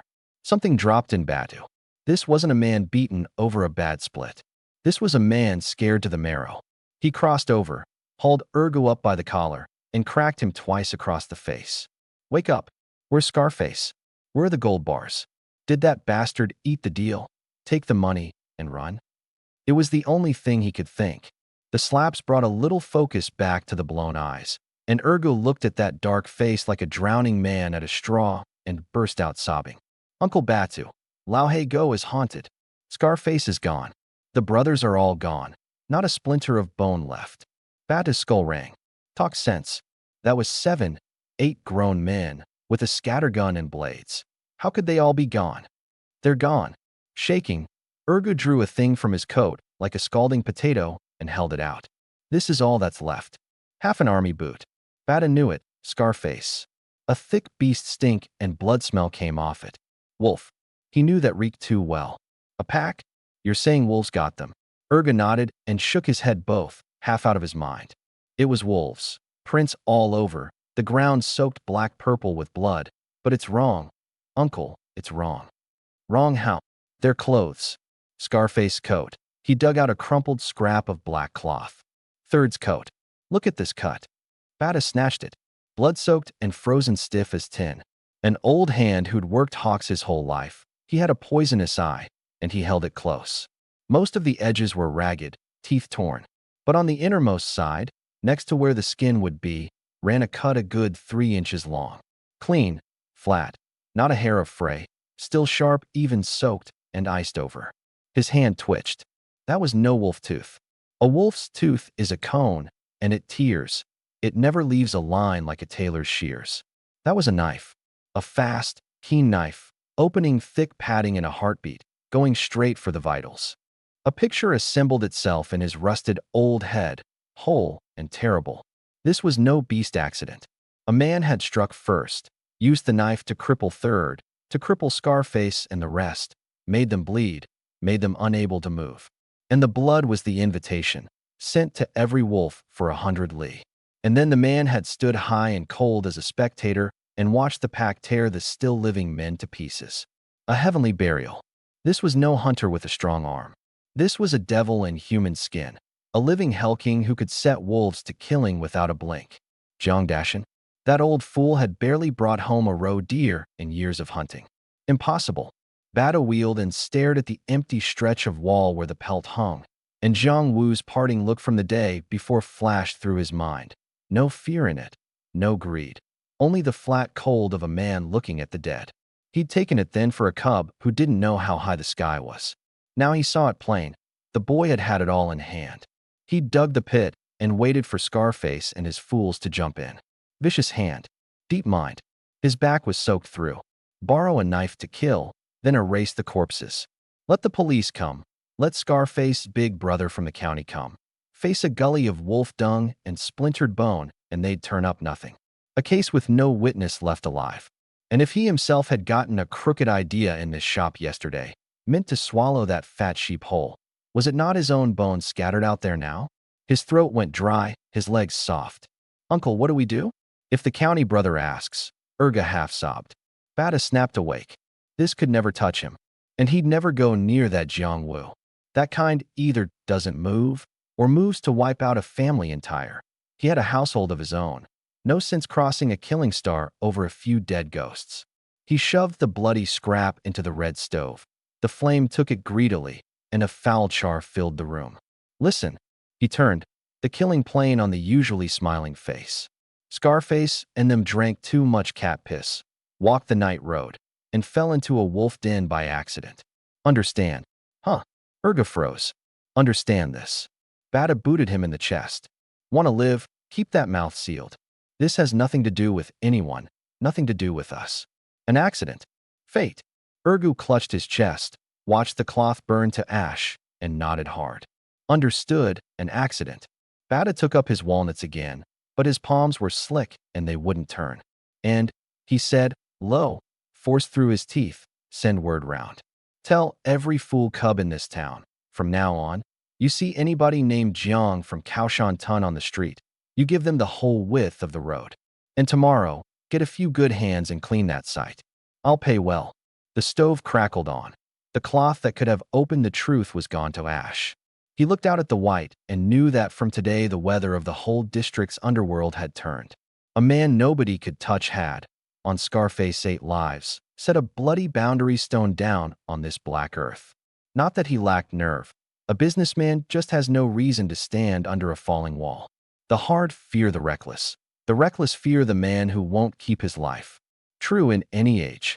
15 days into the sealed mountains, and the production team had nothing to do but shovel snow. The whole far north had dropped to 40 below. Even the village dogs had gone quiet, tucked in their houses to outlast a cold that killed. The Jiang talk, loud those first days, had been pressed under the deepening snow. The Laohe Go Wolf plague was table gossip now, but no one dared step toward that ground, and no one dared near our yard. Everyone knew the Jiangs had come through a disaster, lives snatched from wolves' jaws, and to poke that hornet's nest was asking for trouble. The town side was strangely still, too. Even the drifters who used to come sniffing after mountain goods had vanished, and Kaoshan Tun settled into a quiet. Inside our house, it was another world. Cracklings and pickled cabbage bubbled in the big pot. Frozen meat cut mahjong tile size turning in the broth, the smell of it enough to dizzy a man. Put that pot outside and the whole village would break heads over it. Here, it was just the day's food. After the town run, I'd taken Hu and Bao to the black market to lay in winter stores, and since the trouble the whole family had twisted into one cord. I sat at the head of the Kong, white flour buns in front of me, a great bowl in hand. Down the two sides of the low table, 7 men ate with their heads down. Chong, Gang, Lei, Bao, Hu, Wan, Fugawei, no talk, only chewing and swallowing, a packet feed. Fat, starch, protein. In these years, the top treasures of heaven and earth. I knew it well. To train men, you first lay the foundation, drive them hard on empty bellies, and you burn their lives away and get no soldiers for it. Right now, the family ran on the 2 gold bars, spending tomorrow's wealth for today's fighting strength. Full. I set down my chopsticks, the bowl scraped clean. Full. 7 voices, loud, carrying a wind they hadn't had before. Full. Then move. Don't turn good meat into fat. I lifted the polished old gun off the wall, grabbed a hardwood stick. Back hill, the usual spot, full gear. Last one there gets no meat tonight. At no meat their eyes changed, and inside a minute 6 of them stood in the yard fully armed. Half a month, and the first thing I'd driven into them was, obey. On the shaded slope of the back hill the snow ran past the thigh, and the wind cut down your collar like a knife. My natural drill ground, hidden and harsh enough. Same rules. I stood on a raised blue rock, the stick resting idle in the snow. 6 of you at once. Put me down and you win. Win, and I'll open one of the tins tonight. Brother, you said it. Gang's eyes lit. The sharpest of them. 2 tins of army braised pork had come home in the stores, and I'd kept them locked away. Too much mouth. Before it was out, I'd slid off the rock. Not walked, slid. The ula boots leaving only the shallowest print on the soft snow. A hunter's top footwork and the reforged body's control. On him, Chong roared, the suppressed savagery breaking loose. And though his left arm was hurt, he came first like a bull with a weighted fork in his right. Gang and Lei flanked. The last 3 held sticks like spears to cut off the rear. It looked like method. To me, it was all holes. Too slow. I dropped, slid along the snow face past Chong's charge, and the stick flicked out like a snake across the back of his knee. Even through thick cotton, the tendon jumped. He lost balance and went face first into a drift. No base, and all your strength just gets you killed. Then I was into them. In knee-deep snow, they moved clumsy as penguins while I walked it like flat ground. Dull thuds of wood on flesh. Gang yelped and lost his stick. Lei took one in the belly, and Near brought his food up. Bao never saw the sweep that put him flat. One and Fuguei were the weakest points, no pressure at all. 3 minutes, and 7 strong men lay strewn across the snow groaning while I hadn't even leveled my breath. I planted the stick, not hiding the scorn. If I were Scarface, and this were a blade, you'd all be cold by now. Only the wind whistling. Chong crawled up with snow grit on his face. Nothing in his eyes but fear and awe. The gap was too wide. They'd thought me fierce because I dared kill and dared die. Only in the drilling did they see the absolute craft under the daring. So what do we do, brother? We're farmers. How do we ever match you? Gang rubbed his wrist, low. I pulled Chong up. Remember, stop thinking about fighting alone.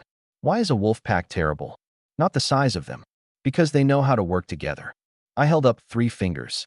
From today, you're comrades. 3 by 3, the trick the volunteers used on the Americans.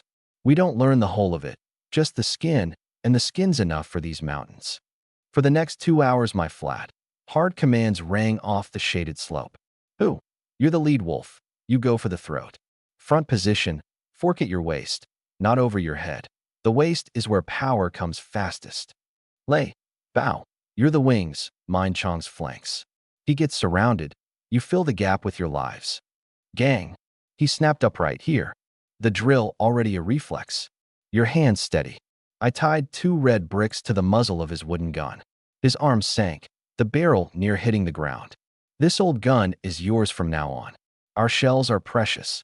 Every one an invitation from Yama. Can't hold these 2 bricks. Don't dream of touching the gun. Cords stood on his forehead. His arms shook, and he forced the barrel level. Yes. And for the first time, there was a light in the eyes of that slippery cousin. The light of a man who's found his place. Chong was the other extreme. Healed, he'd gone especially violent, covering fear with it. I threw him a straw dummy and taught him 3 moves. Eyes, throat, and low, all gutter tricks. Don't think it beneath you, I said, low, a hand on his shoulder. We face men with nothing to lose, and beasts. To live, if it kills the other man, anything goes. He drove the fork into the dummy again and again, and the sound made third uncle, watching, twitch his eyelids. This wasn't martial practice. This was killing practice. Sun westering, the plain colder, every breath a fog. Last run, I fell back 50 meters, stick in hand. This time I don't hold back. Make me give 3 steps, and the tin's open tonight. The 7 traded a look, and the ease bred of eating and taking beatings together flowed silent between them. Go. Who didn't charge blind this time? Low, moving zigzag, Lei and Bao pinned to his blind angles, a sharp triangular wedge now, not 7 men fighting alone. Behind, Gang held the brick-hung gun, no shell in it, but the black Boar locked on my chest the whole time, a wordless pressure. 1, Fuguei, and Chong cut round behind to wait their moment. At 10 meters, scatter. Who roared, the wedge bursting open, the front fainting with the fork while Lei and Bao threw themselves at my legs in a shameless tackle. And at that instant Gang barked a mock report. Bang. So real, so sudden, my body stiffened on instinct, the old hunter's reflex to a gunshot carved into the bone. In that half-beat's pause, Chong's blunted fork touched my chest, and Lei got my calf. An elbow tipped Chong. A kick shook Lei off, but I'd given ground. 3 steps. I stopped and looked at the brothers I'd knocked flat, still grinning up stupid at me. The cubs had finally caught the scent of blood. Enough. I threw the stick aside, brushed off the snow, and let the corner of my mouth curl, faint as it was. Home. Boil water. Open the tins. A cheer went up across the snow, the release of too long held down. I walked last, watching 7 figures ahead with arms slung round each other's shoulders, and looked at the low gray sky. The storm was coming up again. The snow eased, the night ink black. 7 shadows came crunching up the goat track from the back hill to the old house. The Jiang pack, fresh off the drill, no one speaking, only heavy breath drawing long white dragons in the cold. Every face wore its bruises, Chang's eye ringed blue. Gang walking with a limp off my sweep, but the air off them was no ordinary thing. Brother, that throat lock just now. Half a second faster, could I have landed it? Chang broke the silence, still up from the fighting. You could, I said without turning, but a beat slower on your base, and someone spills your guts before you close it. He laughed and took no offense. Here. Indoor heat hit the door cold in a burst of white fog. On the Kong my mother stitched a shoe sole, second aunt patched small clothes, the women trading idle talk, and the door opened, and a knot of hard-faced men tramped in, the killing not yet off them. Chang all blue-black, hand half-curled in a fork grip out of habit, who with his ox eyes and white breath. Even easy Fugue with something cold as a wolf in his look. Second aunt's needle jerked and pricked her finger. She cried out. My mother's heart flinched, and she pulled her sewing basket to her chest. This wasn't her boys. This was bandits come back from a killing in the timber. I caught the flicker of fear in her eyes, that bone-deep dread of violence, and sighed inside, and let my shoulders down first, bending to unwind the ice-crusted puttees, my voice sliding back to its everyday ease, even lazy and smiling. Ma, second aunt, what are you staring for? We're starving. Weren't we having the extra meal tonight? The others caught it. Home now, not the killing slope. That's right, Ma. I could eat a whole ox. Chang scratched his head, the savage look collapsing back into the daft son he was, and the grin pulled his split lip, so he hissed. You little wretches, you scared me half to death. My mother laughed, setting the basket down. Look at the state of you, mud monkeys, up on the Kong and warm up. The room came back to life, the drawn-taut tension slipping out through the door crack. But the spirit these men now carried couldn't be hidden, and looking at a room of ramrod straight men she felt both the ache and, underneath, a settling. These were the pillars of the house. I didn't hurry to the Kong. I went to the locked red lacquer cabinet and took out 2 dark green tins. Army braised pork, rarer these years than New Year's slaughter pork. Xiangzi, get it open. I tossed him one. He knew the way of it, pulled a razor-keen little knife from the small of his back and pried the rim, and the long-sealed meat smell took the whole room on wings. Neat rows of braised pork under a thick cap of white fat. Tip it into the cabbage pot to warm. The fat's got to melt. That's the good part, I said. Just then the blue and white door curtain to the inner room lifted a crack, and a small head peeked out. 5-year-old Jiang Yuan, 2 little horn braids, cheeks chapped red, wrapped in an ill-fitting old flower cotton coat passed down who knew how many times, gray with age, 2 black patches at the 2 long cuffs rolled back twice to show the grade wadding inside. She looked timidly at the row of big brothers.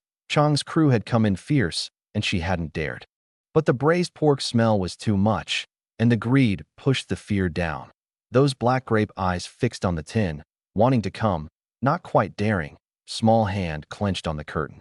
Chang, about to tip the tin into the pot, turned and caught the hungry look on the family's one and only little jewel. His heart went soft, and he grinned, meaning to look kind. Yuan, come, brother'll give you meat. Forgetting his own face, the blue-black eye, the blood at the lip, the bright little knife still in his hand. It came out looking like a child snatcher's smile, and she flinched like a startled hare and pulled her head back in. Second aunt lost it laughing. Xiangzi, quit smiling, you'll cry the girl. That's a door-god face, for warding off evil. Chang rubbed his nose, wronged. I wasn't trying to scare her. I laughed too, set down my chopsticks, and beckoned toward the inner room, my voice gone impossibly gentle. Yuan, come here. At her big brother's voice, she ventured out again. With me she felt safe, and came pattering across on her short legs to bury herself against me. I lifted her onto my knee and picked out a piece of marbled pork with its glassy jelly and put it straight in her mouth. Her eyes went round, the fat melting on her tongue, and she squeezed them shut in bliss. And that was the starters gone. The cold-blooded pack of a moment ago all broke at once. Sis, have brother's piece. This one's all lean, not greasy. Who leaned in with a chunk. Off, off. You don't know how to raise a child. A growing girl needs the fat. It puts height on her. Sis, brother's big fat piece. Lay knocked whose chopsticks aside. Both of you shove off. I saw one with the skin on. That's the good stuff. The disciplined wolf pack of the back hill dissolved utterly into a great scramble for favor. 5 big rough men beaming round one small girl.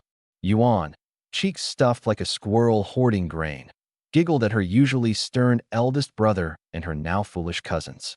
She reached a grease-dotted little hand for my hem, tipped, the heavy old coat nearly sliding her off my knee. I caught her, and my palm met the coat.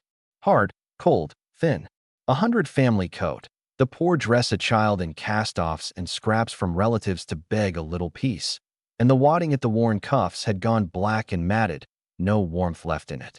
In 30 below Xingan, my own little sister in a thing like sheet tin. The smile went slowly off my face. In the life before, I'd been so busy surviving that by the time I had money to buy my sister clothes, she was already married out. This time, with 2 gold bars in hand, if I still let her go cold, I might as well brain myself on a block of frozen tofu. Ma. The lively room went quiet. My mother turned, hearing the shift. What is it, eldest? I pointed at Yuan, then at the ragged coat. This won't do. The cotton's dead, no warmth, and it's ugly. I looked round at the women. My mother's clothes clean but patch on patch, second aunt's collar frayed to fuzz. New Year's near. This year we don't make do. Yuan gets new head to foot. And Ma. The aunts, you've all run this house a full year. Everyone gets good cloth for new clothes. Really? Third aunt's eyes lit. No woman doesn't love to look nice, and a new set of clothes in those years beat a New Year's meat dinner. But before the gladness could rise, my mother sighed, set down the sole, and took a crumpled cloth bundle from the most hidden drawer of the conch chest. Eldest, I know your heart's in the right place, and I know you've got a little money now, but money alone's no use these days. She spread out the pitiful few coupons, a bitter smile on her. This is the whole family's cloth ration for the year, plus your aunt's. All told, just enough for 1 pair of trousers for Yuan, and with the cotton coupon, maybe 2 jean of batting. New Year's on us. The co-op's dacron and work cloth are tighter than gold, and money with no coupon. The clerk won't spare you a glance. The scarcity doused the warmth like cold water. Third aunt's light dimmed. She bent back to her bun. Second aunt waved a hand. Let it go, nephew. We're farm folk, having clothes at all is fine. We don't fuss over that. That was 1979. The planned economy net over every head. Money not almighty. The ration slip, the real lifeline. I looked at the pitiful coupons in my mother's hand, then at my sister still working the braised pork, and laughed. Ma, put them away, save them for shoe soles. The confidence in my eyes was the backing of 2 gold bars and the ease of decades already lived. In this world, does a live man let piss back up and kill him? I stood, and an unspoken weight spread so they all looked up. First thing tomorrow, I take the brothers to the county town. The county, my mother blinked. The county, we buy cloth, and we lay in the New Year goods. I stroked Yuan's head, looking at the black night out the window. The coupons, Ma, don't you worry, I've got a channel. I said it. This new year, the Jiang women and children wear red, wear flowers, and eat meat. No one stops it, not the Lord of Heaven himself. Who's that, hollering up souls this early?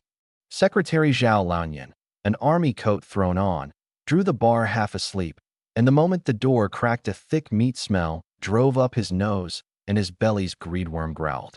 Uncle Zhao, stewed a little meat, brought you a bowl to try. I wore an honest smile, the great bowl steaming, a thick cap of red bright lard hiding big fat chunks below. He swallowed, then caught my hard-edged face and flinched. The Jiangs were famous for fierce this half-month.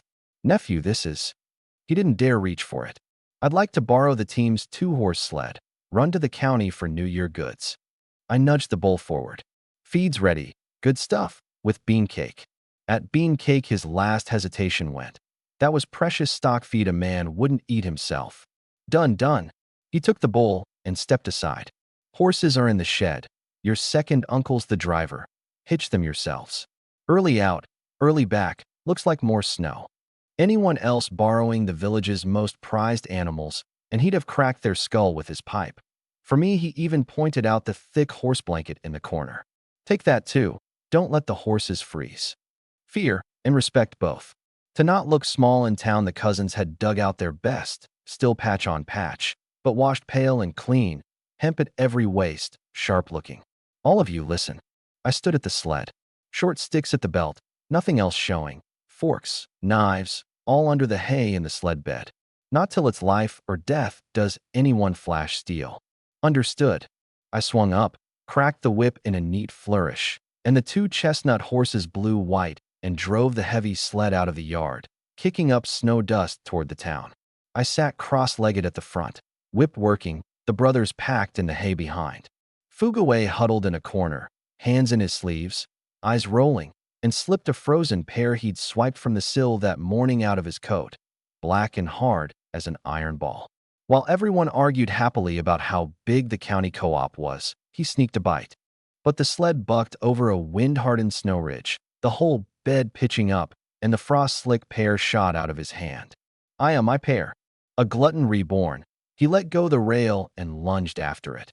Caught the pear, lost his center, and with one yelp and a heavy thud went headfirst into a 2-meter drift, only two ula-booted fat legs kicking in the air like a giant radish tilling its own bed. Whoa! I hauled the reins. The sled slid a dozen meters before stopping. Fugaway, Chong, and Hu tumbled off to the rescue, grabbed his ankles, and heaved to a chant. 1, 2, up. And out he came, snow-caked, brows white with frost, and the whole troublesome pear still clamped in his teeth, too big to pull out, lips gone purple, cheeks bulging, eyes blinking innocently at the ring of heads. My pear. Chong couldn't hold it, doubled over pointing. Third, you're a genius. For a bite of food you dive headfirst, prettier than a kung fu master. Even steady when wept laughing. I whipped the air and cursed, grinning. Worthless thing. Shamed the whole Jiang name. The air went bright with it, the town nerves gone clean. By mid-morning the sled turned into the shaded lane behind the scrap depot. I jumped down. Xiangzi, Gongzi, bring the bag, come in with me. The rest, watch. They took up a plain old cloth bag, hands settling to their belt sticks, eyes flicking from honest farmer to waiting beast. The peeling door pushed open. Bada sat cross-legged on the Kong smoking, and at the sound looked up, and the pipe dropped from his hand onto the mat. This young man again. The living Hell King who'd fed Scarface to the wolves. The slab of his face twitched. He'd burned that knife-cut bloody cloth himself, and dreamed of the scattered meat for days. Master Jiang this? He forced a smile, legs unsteady. Storm like this, what brings you? Selling again. His eyes went warily past me, dreading 7 more forkmen. Not selling. Buying. I sat down broad in the chair, taking his ground from him. Shut the door. Gang did. The room darkened. I reached into my coat and slapped a heavy thing on the table. A gold bar. The very one Badu had paid us for the lynx pelt, back on the table now, but meaning something entirely different. This? His throat was dry. Coupons, I said, fingers drumming, each tap landing on his chest. Province-wide cloth, cotton, industrial coupons, and cash. Hard goods only. Don't fob me off with grain or oil coupons. I've got meat to eat. He wiped cold sweat. This young man knew the trade too well. Money without coupons was waste paper, and only someone with heaven-reaching connections traded gold straight for slips. Master Jiang, the market rate, he started, meaning to haggle. I lifted my head, and the cold well of my eyes stopped him. Uncle Batu, we're old acquaintances. The road through Laohe Go is hard going, but I'd like the road of this business to run wide. Words inside words, every one to the heart. Laohe Go was where men died, and it tied to him no matter how he cut it. His luck thinking collapsed. This was no bargaining. This was showing the knife. I'll trade, top rate. He turned to the corner safe, and after a rustling search, a thick stack of tins, and a bundle of many-colored coupons piled on the table. Behind me, Chong's and Gang's faces cracked, eyes wide as bronze bells. More money than either had seen in his life. 1,000 at least. How many tins of meat? How many tile houses? Two men fierce a moment ago, now breathing quick, palms sweating, calves cramping. The shock of money. I didn't blink, swept it into my coat like a fistful of scrap. Thanks. I stood and left, and only when the door shut did Bada sag onto the Kong and find his back soaked through. Kaoshan Tun's about to hatch a dragon, he murmured. The county department store was the heart of the county and its most gilded ground. A whole other world from the town. 3 stories, revolving glass doors polished bright. Nothing next to the luxury of later years, but in these times the top of the top. Brother, it even smells good here, Fuguwe said, drinking the sweet air, his eyes still drifting to a curbside crawler's stall, the golden dough hissing in the oil. Shut your mouth, don't shame the Jiang name, who said, kicking him lightly, eyes sweeping the crowd. But who was still green? He guarded the open robbery, not the hidden hand. Below the store's cement steps crouched a few idlers in old army coats, hands in sleeves. Their lead was a thin monkey of a man, 3-cornered eyes, dark sly. Top card of the county's famous old pincers pickpocket crew called 3 Hands. From the moment the Jiangs came out loaded with parcels, his eyes lit like a dog's at filth, fixing on the last man, bundled up, hands full, gaze loose, walking in a 3-way sway. A fat sheep sent down from heaven. That's a fat pig, plenty of grease. 3 Hands spat low, signaling his men. Usual way, you crowd him, I go for the cut. Fast. Out-of-towners won't dare bark. The idlers rose like strollers and drifted into a fan around the Jiangs. Midday, the door thronged, no one marking the sly shapes. Squeeze in, coming through. A dog fur-hatted man went suddenly boneless and slammed into Fuguwe, who, still on the crawlers, staggered. AI. Watch the road. My malted milk. And in that beat of confusion, 3 Hands slid in slick as a loach, and from between 2 fingers a razor-thin single-edged blade came out, whispering toward the bulging outer pocket, quick and smooth. The keen edge was a hair from parting the cloth, the winter's leer already on his mouth. These country fools don't find the lost till they're home and undressed. When a hand shot out of nowhere. Rough, dark, scabbed and frostbitten. Gang walked just behind Fuguwe, 2 bolts of cloth in his own arms, but his eyes had barely blinked since the door. Half a month in the back hill snow, on my order, holding a 7.5 gene gun with 2 red bricks hung off the muzzle, 2 hours at a stretch, muscle drilled from stiff to numb to instinct, had ground his nerves finer than steel wire. The crowd that was chaos to others ran slow as a picture scrolled to him, and the second the thin monkey slid in he'd felt it wrong. 3 Hands' blade hand was clamped at the wrist in an iron grip, terrifying in its force. He started to curse, and the pain blew up his wrist. Gang, face blank, closed his 5 fingers like crushing a walnut. A clean, ugly pop of joint. 3 Hands screamed pig stuck, shrill and awful, and the crowd panicked. The thin blade slid from his fingers and rang dead on the iced concrete.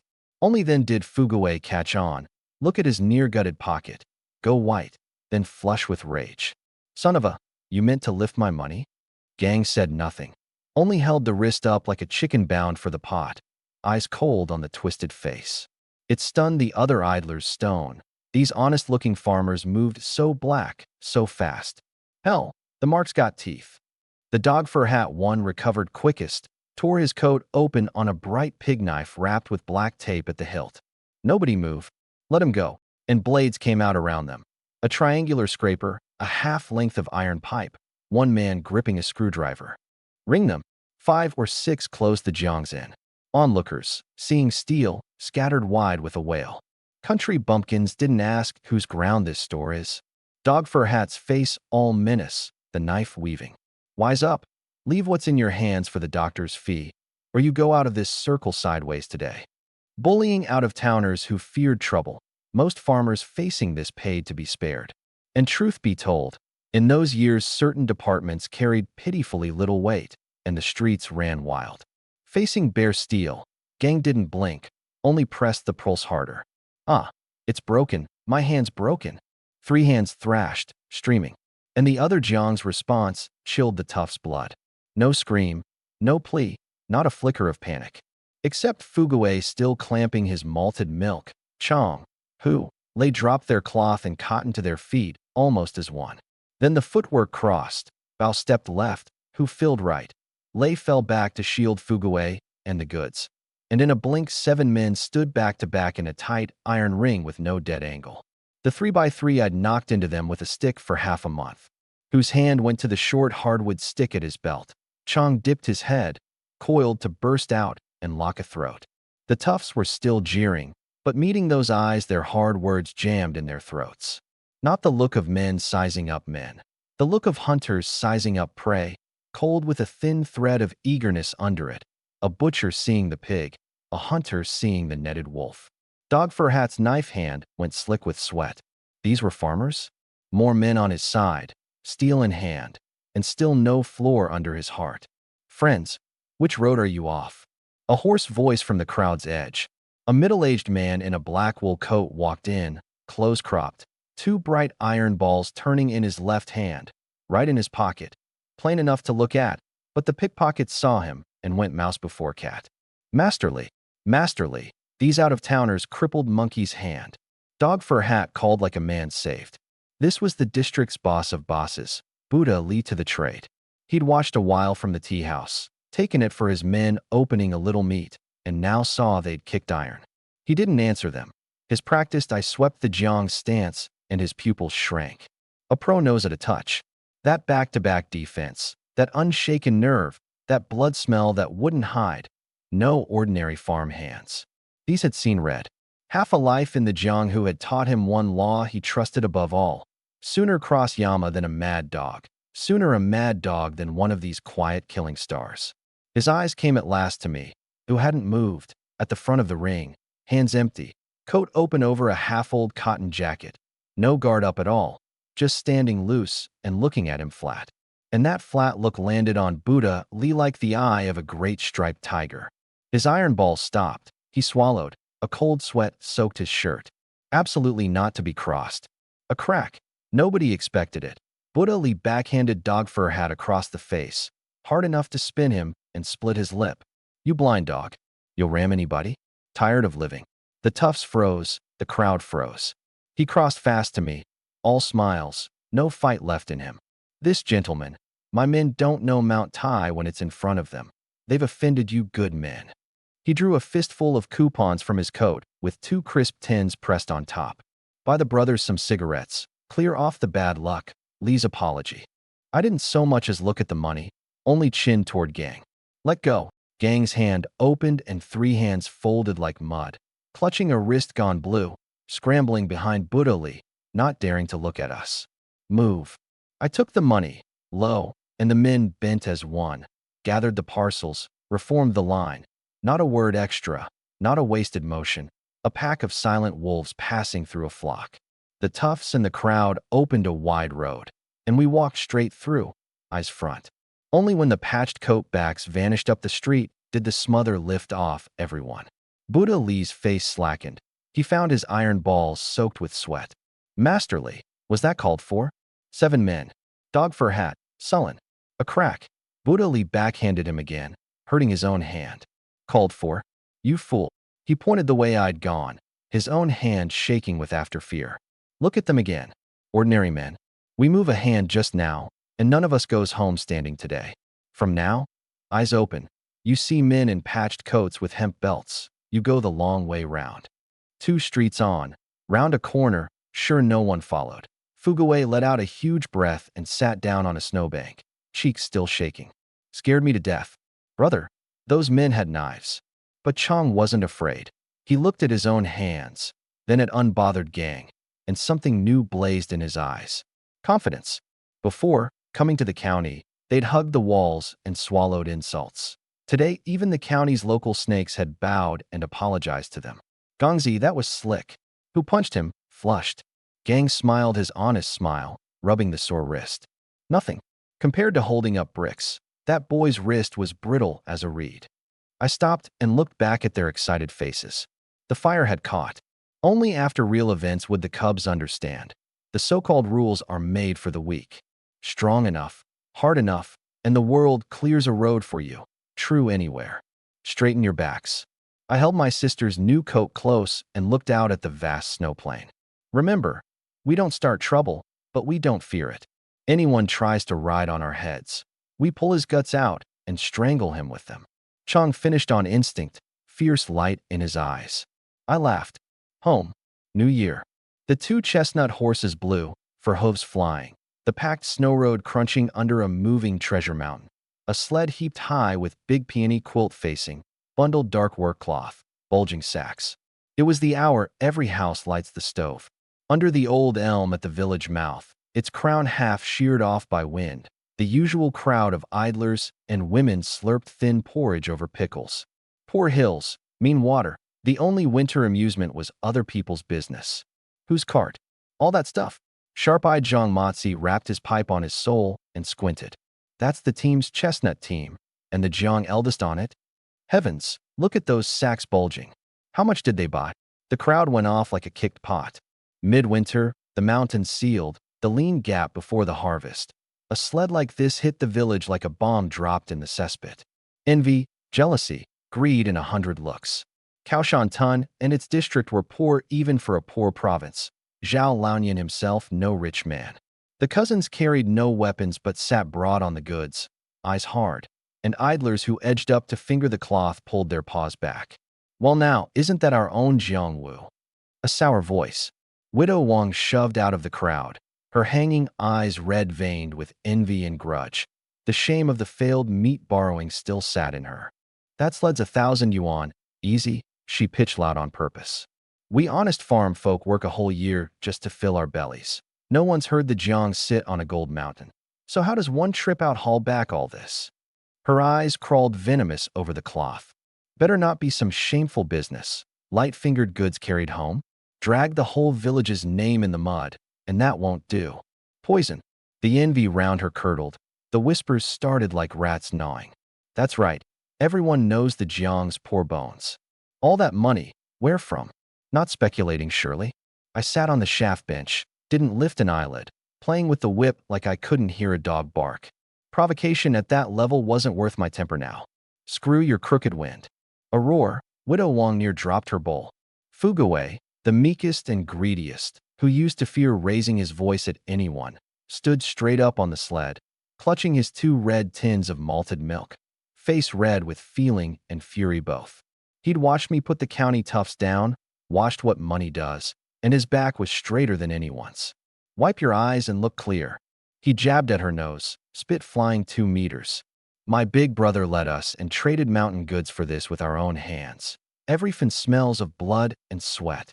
Not like some folk who piss blood from being poor and cry stolen the second they see others eat meat. You, she blinked, floored. Was this the Jiang doormat? You what? Fugaway gave no gap. Your 2 plague hens can't lay because you've done too much rotten in your life, and it's come back on you. Sour over other people's good days. Careful you sour your own black heart to rot. The onlookers roared. They envied the Jiangs too, but they far preferred watching the shrew eat dirt. Red and white by turns, Widow Wang made to go to rolling and wailing, and met the cold eyes of Chong and Hu on the sled, and swallowed the filth and slunk back into the crowd. All right, third sit, I said mild.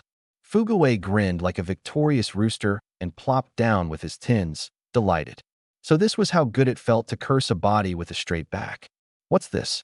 Standing round for what? Done eating. An authoritative voice. The crowd opened and Secretary Zhao Laonian came through in his sheepskin, hands behind him, face set.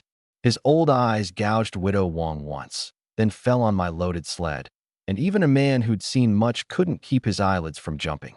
Dacron, workcloth? That sack shape is fine flour.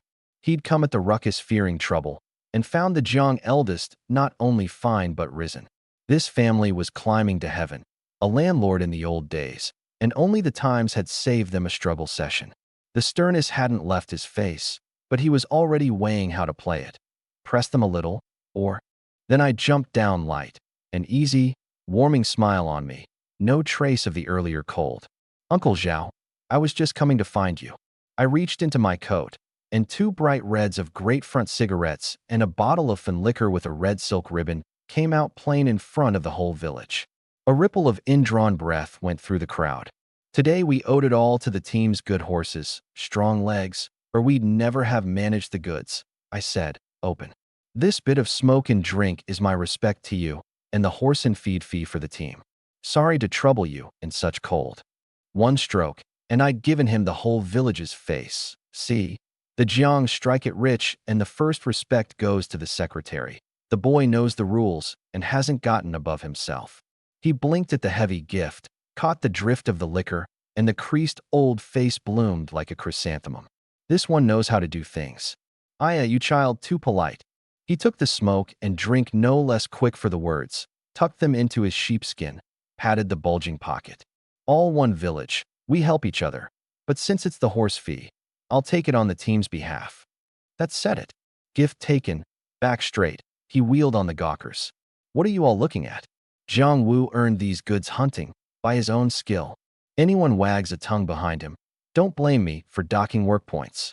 Break it up. With the secretary's word, our sled was legitimate wealth, out in the open. I nodded to him, swung up, cracked the whip. Yeah, and the sled rolled grand through the village under 100 odd, green with envy stairs, straight to the old house, where my mother and second aunt and the little ones, watching at the door, went stock still at the mountain of goods. Eldest, this is all ours. Second aunt dropped her fire stick. Unload. At my word, the cousins halted in whooping like they were moving gold bricks. And when the corduroy thick enough to stand on its own came in, when the sack opened on snow-white fine flour, when the many-colored white rabbit candies rained onto the Kong mat, the screams and cheers broke loose. Heaven above, so much candy. Sister-in-law, look at this cloth. That's the work cloth only city people wear. My mother stroked the dark blue bolt with shaking hands, tears dropping. Poor a whole life, bitter a whole life. She'd never dared dream the house could be this rich. Ma, what's the crying for? The good days are just starting. I shed the snow-dusted coat and drew out from against my chest the paper parcel I'd guarded the whole way, and went to 5-year-old Yuan where she lay on the Kong edge drooling at the candy, but not daring to reach. Yuan, come. She lifted her head timid, black grape eyes full of want and fear. I opened the paper on the small red satin coat, with its ring of snow-white rabbit fur at the collar.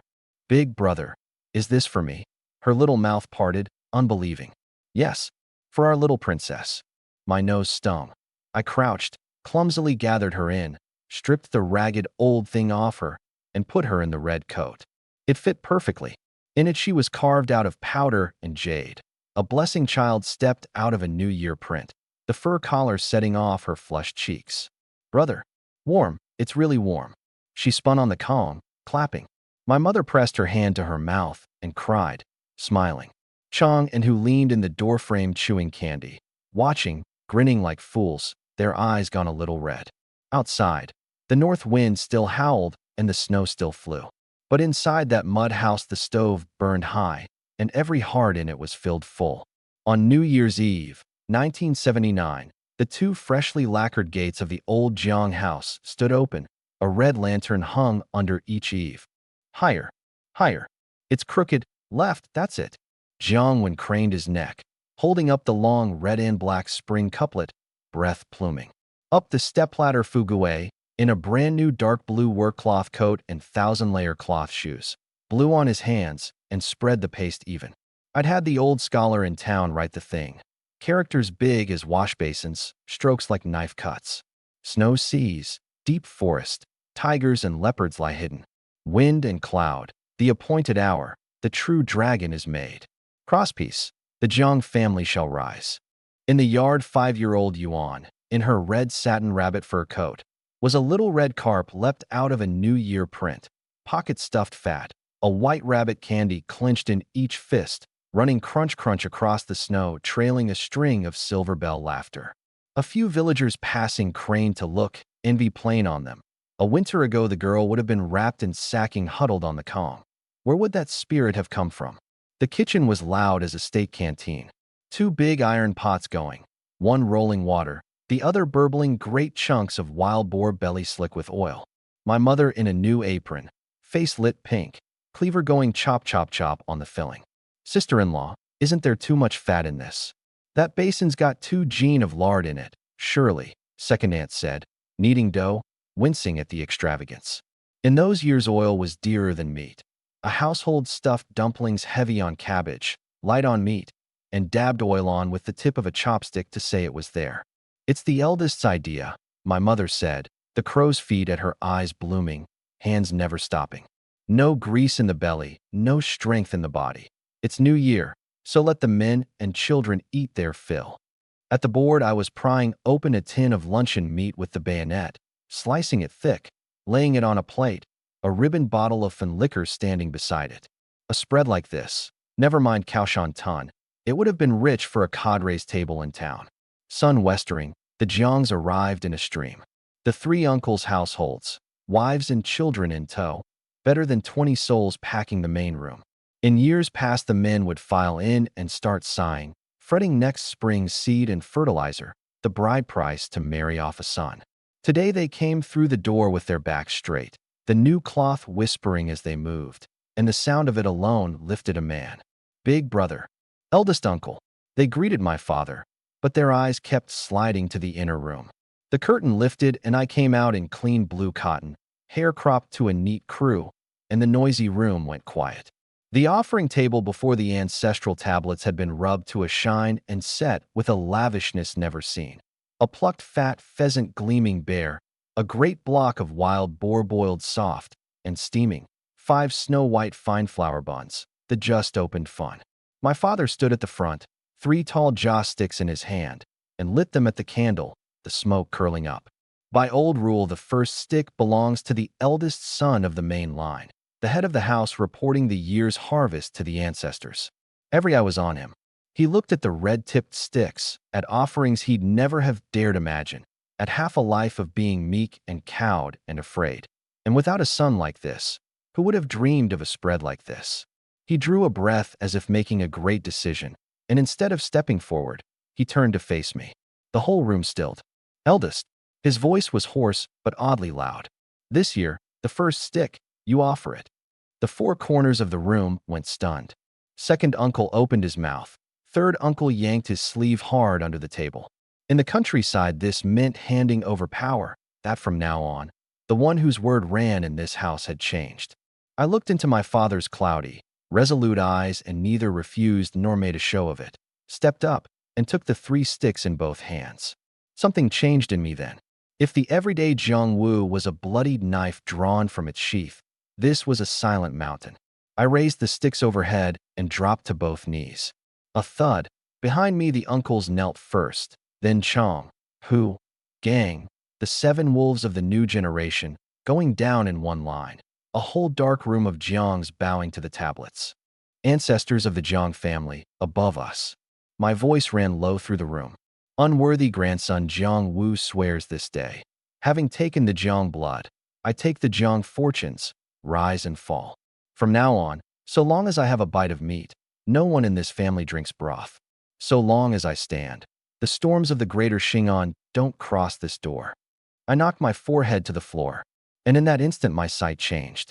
Off my kneeling parents, uncles, brothers rose thin threads of white mist, invisible to the ordinary eye. Pure, absolute conviction, gratitude after coming through death, a fevered hope for the good days ahead. The threads gathered into a stream and, instead of scattering, were drawn by some force straight toward the mountain god altered deep in my mind.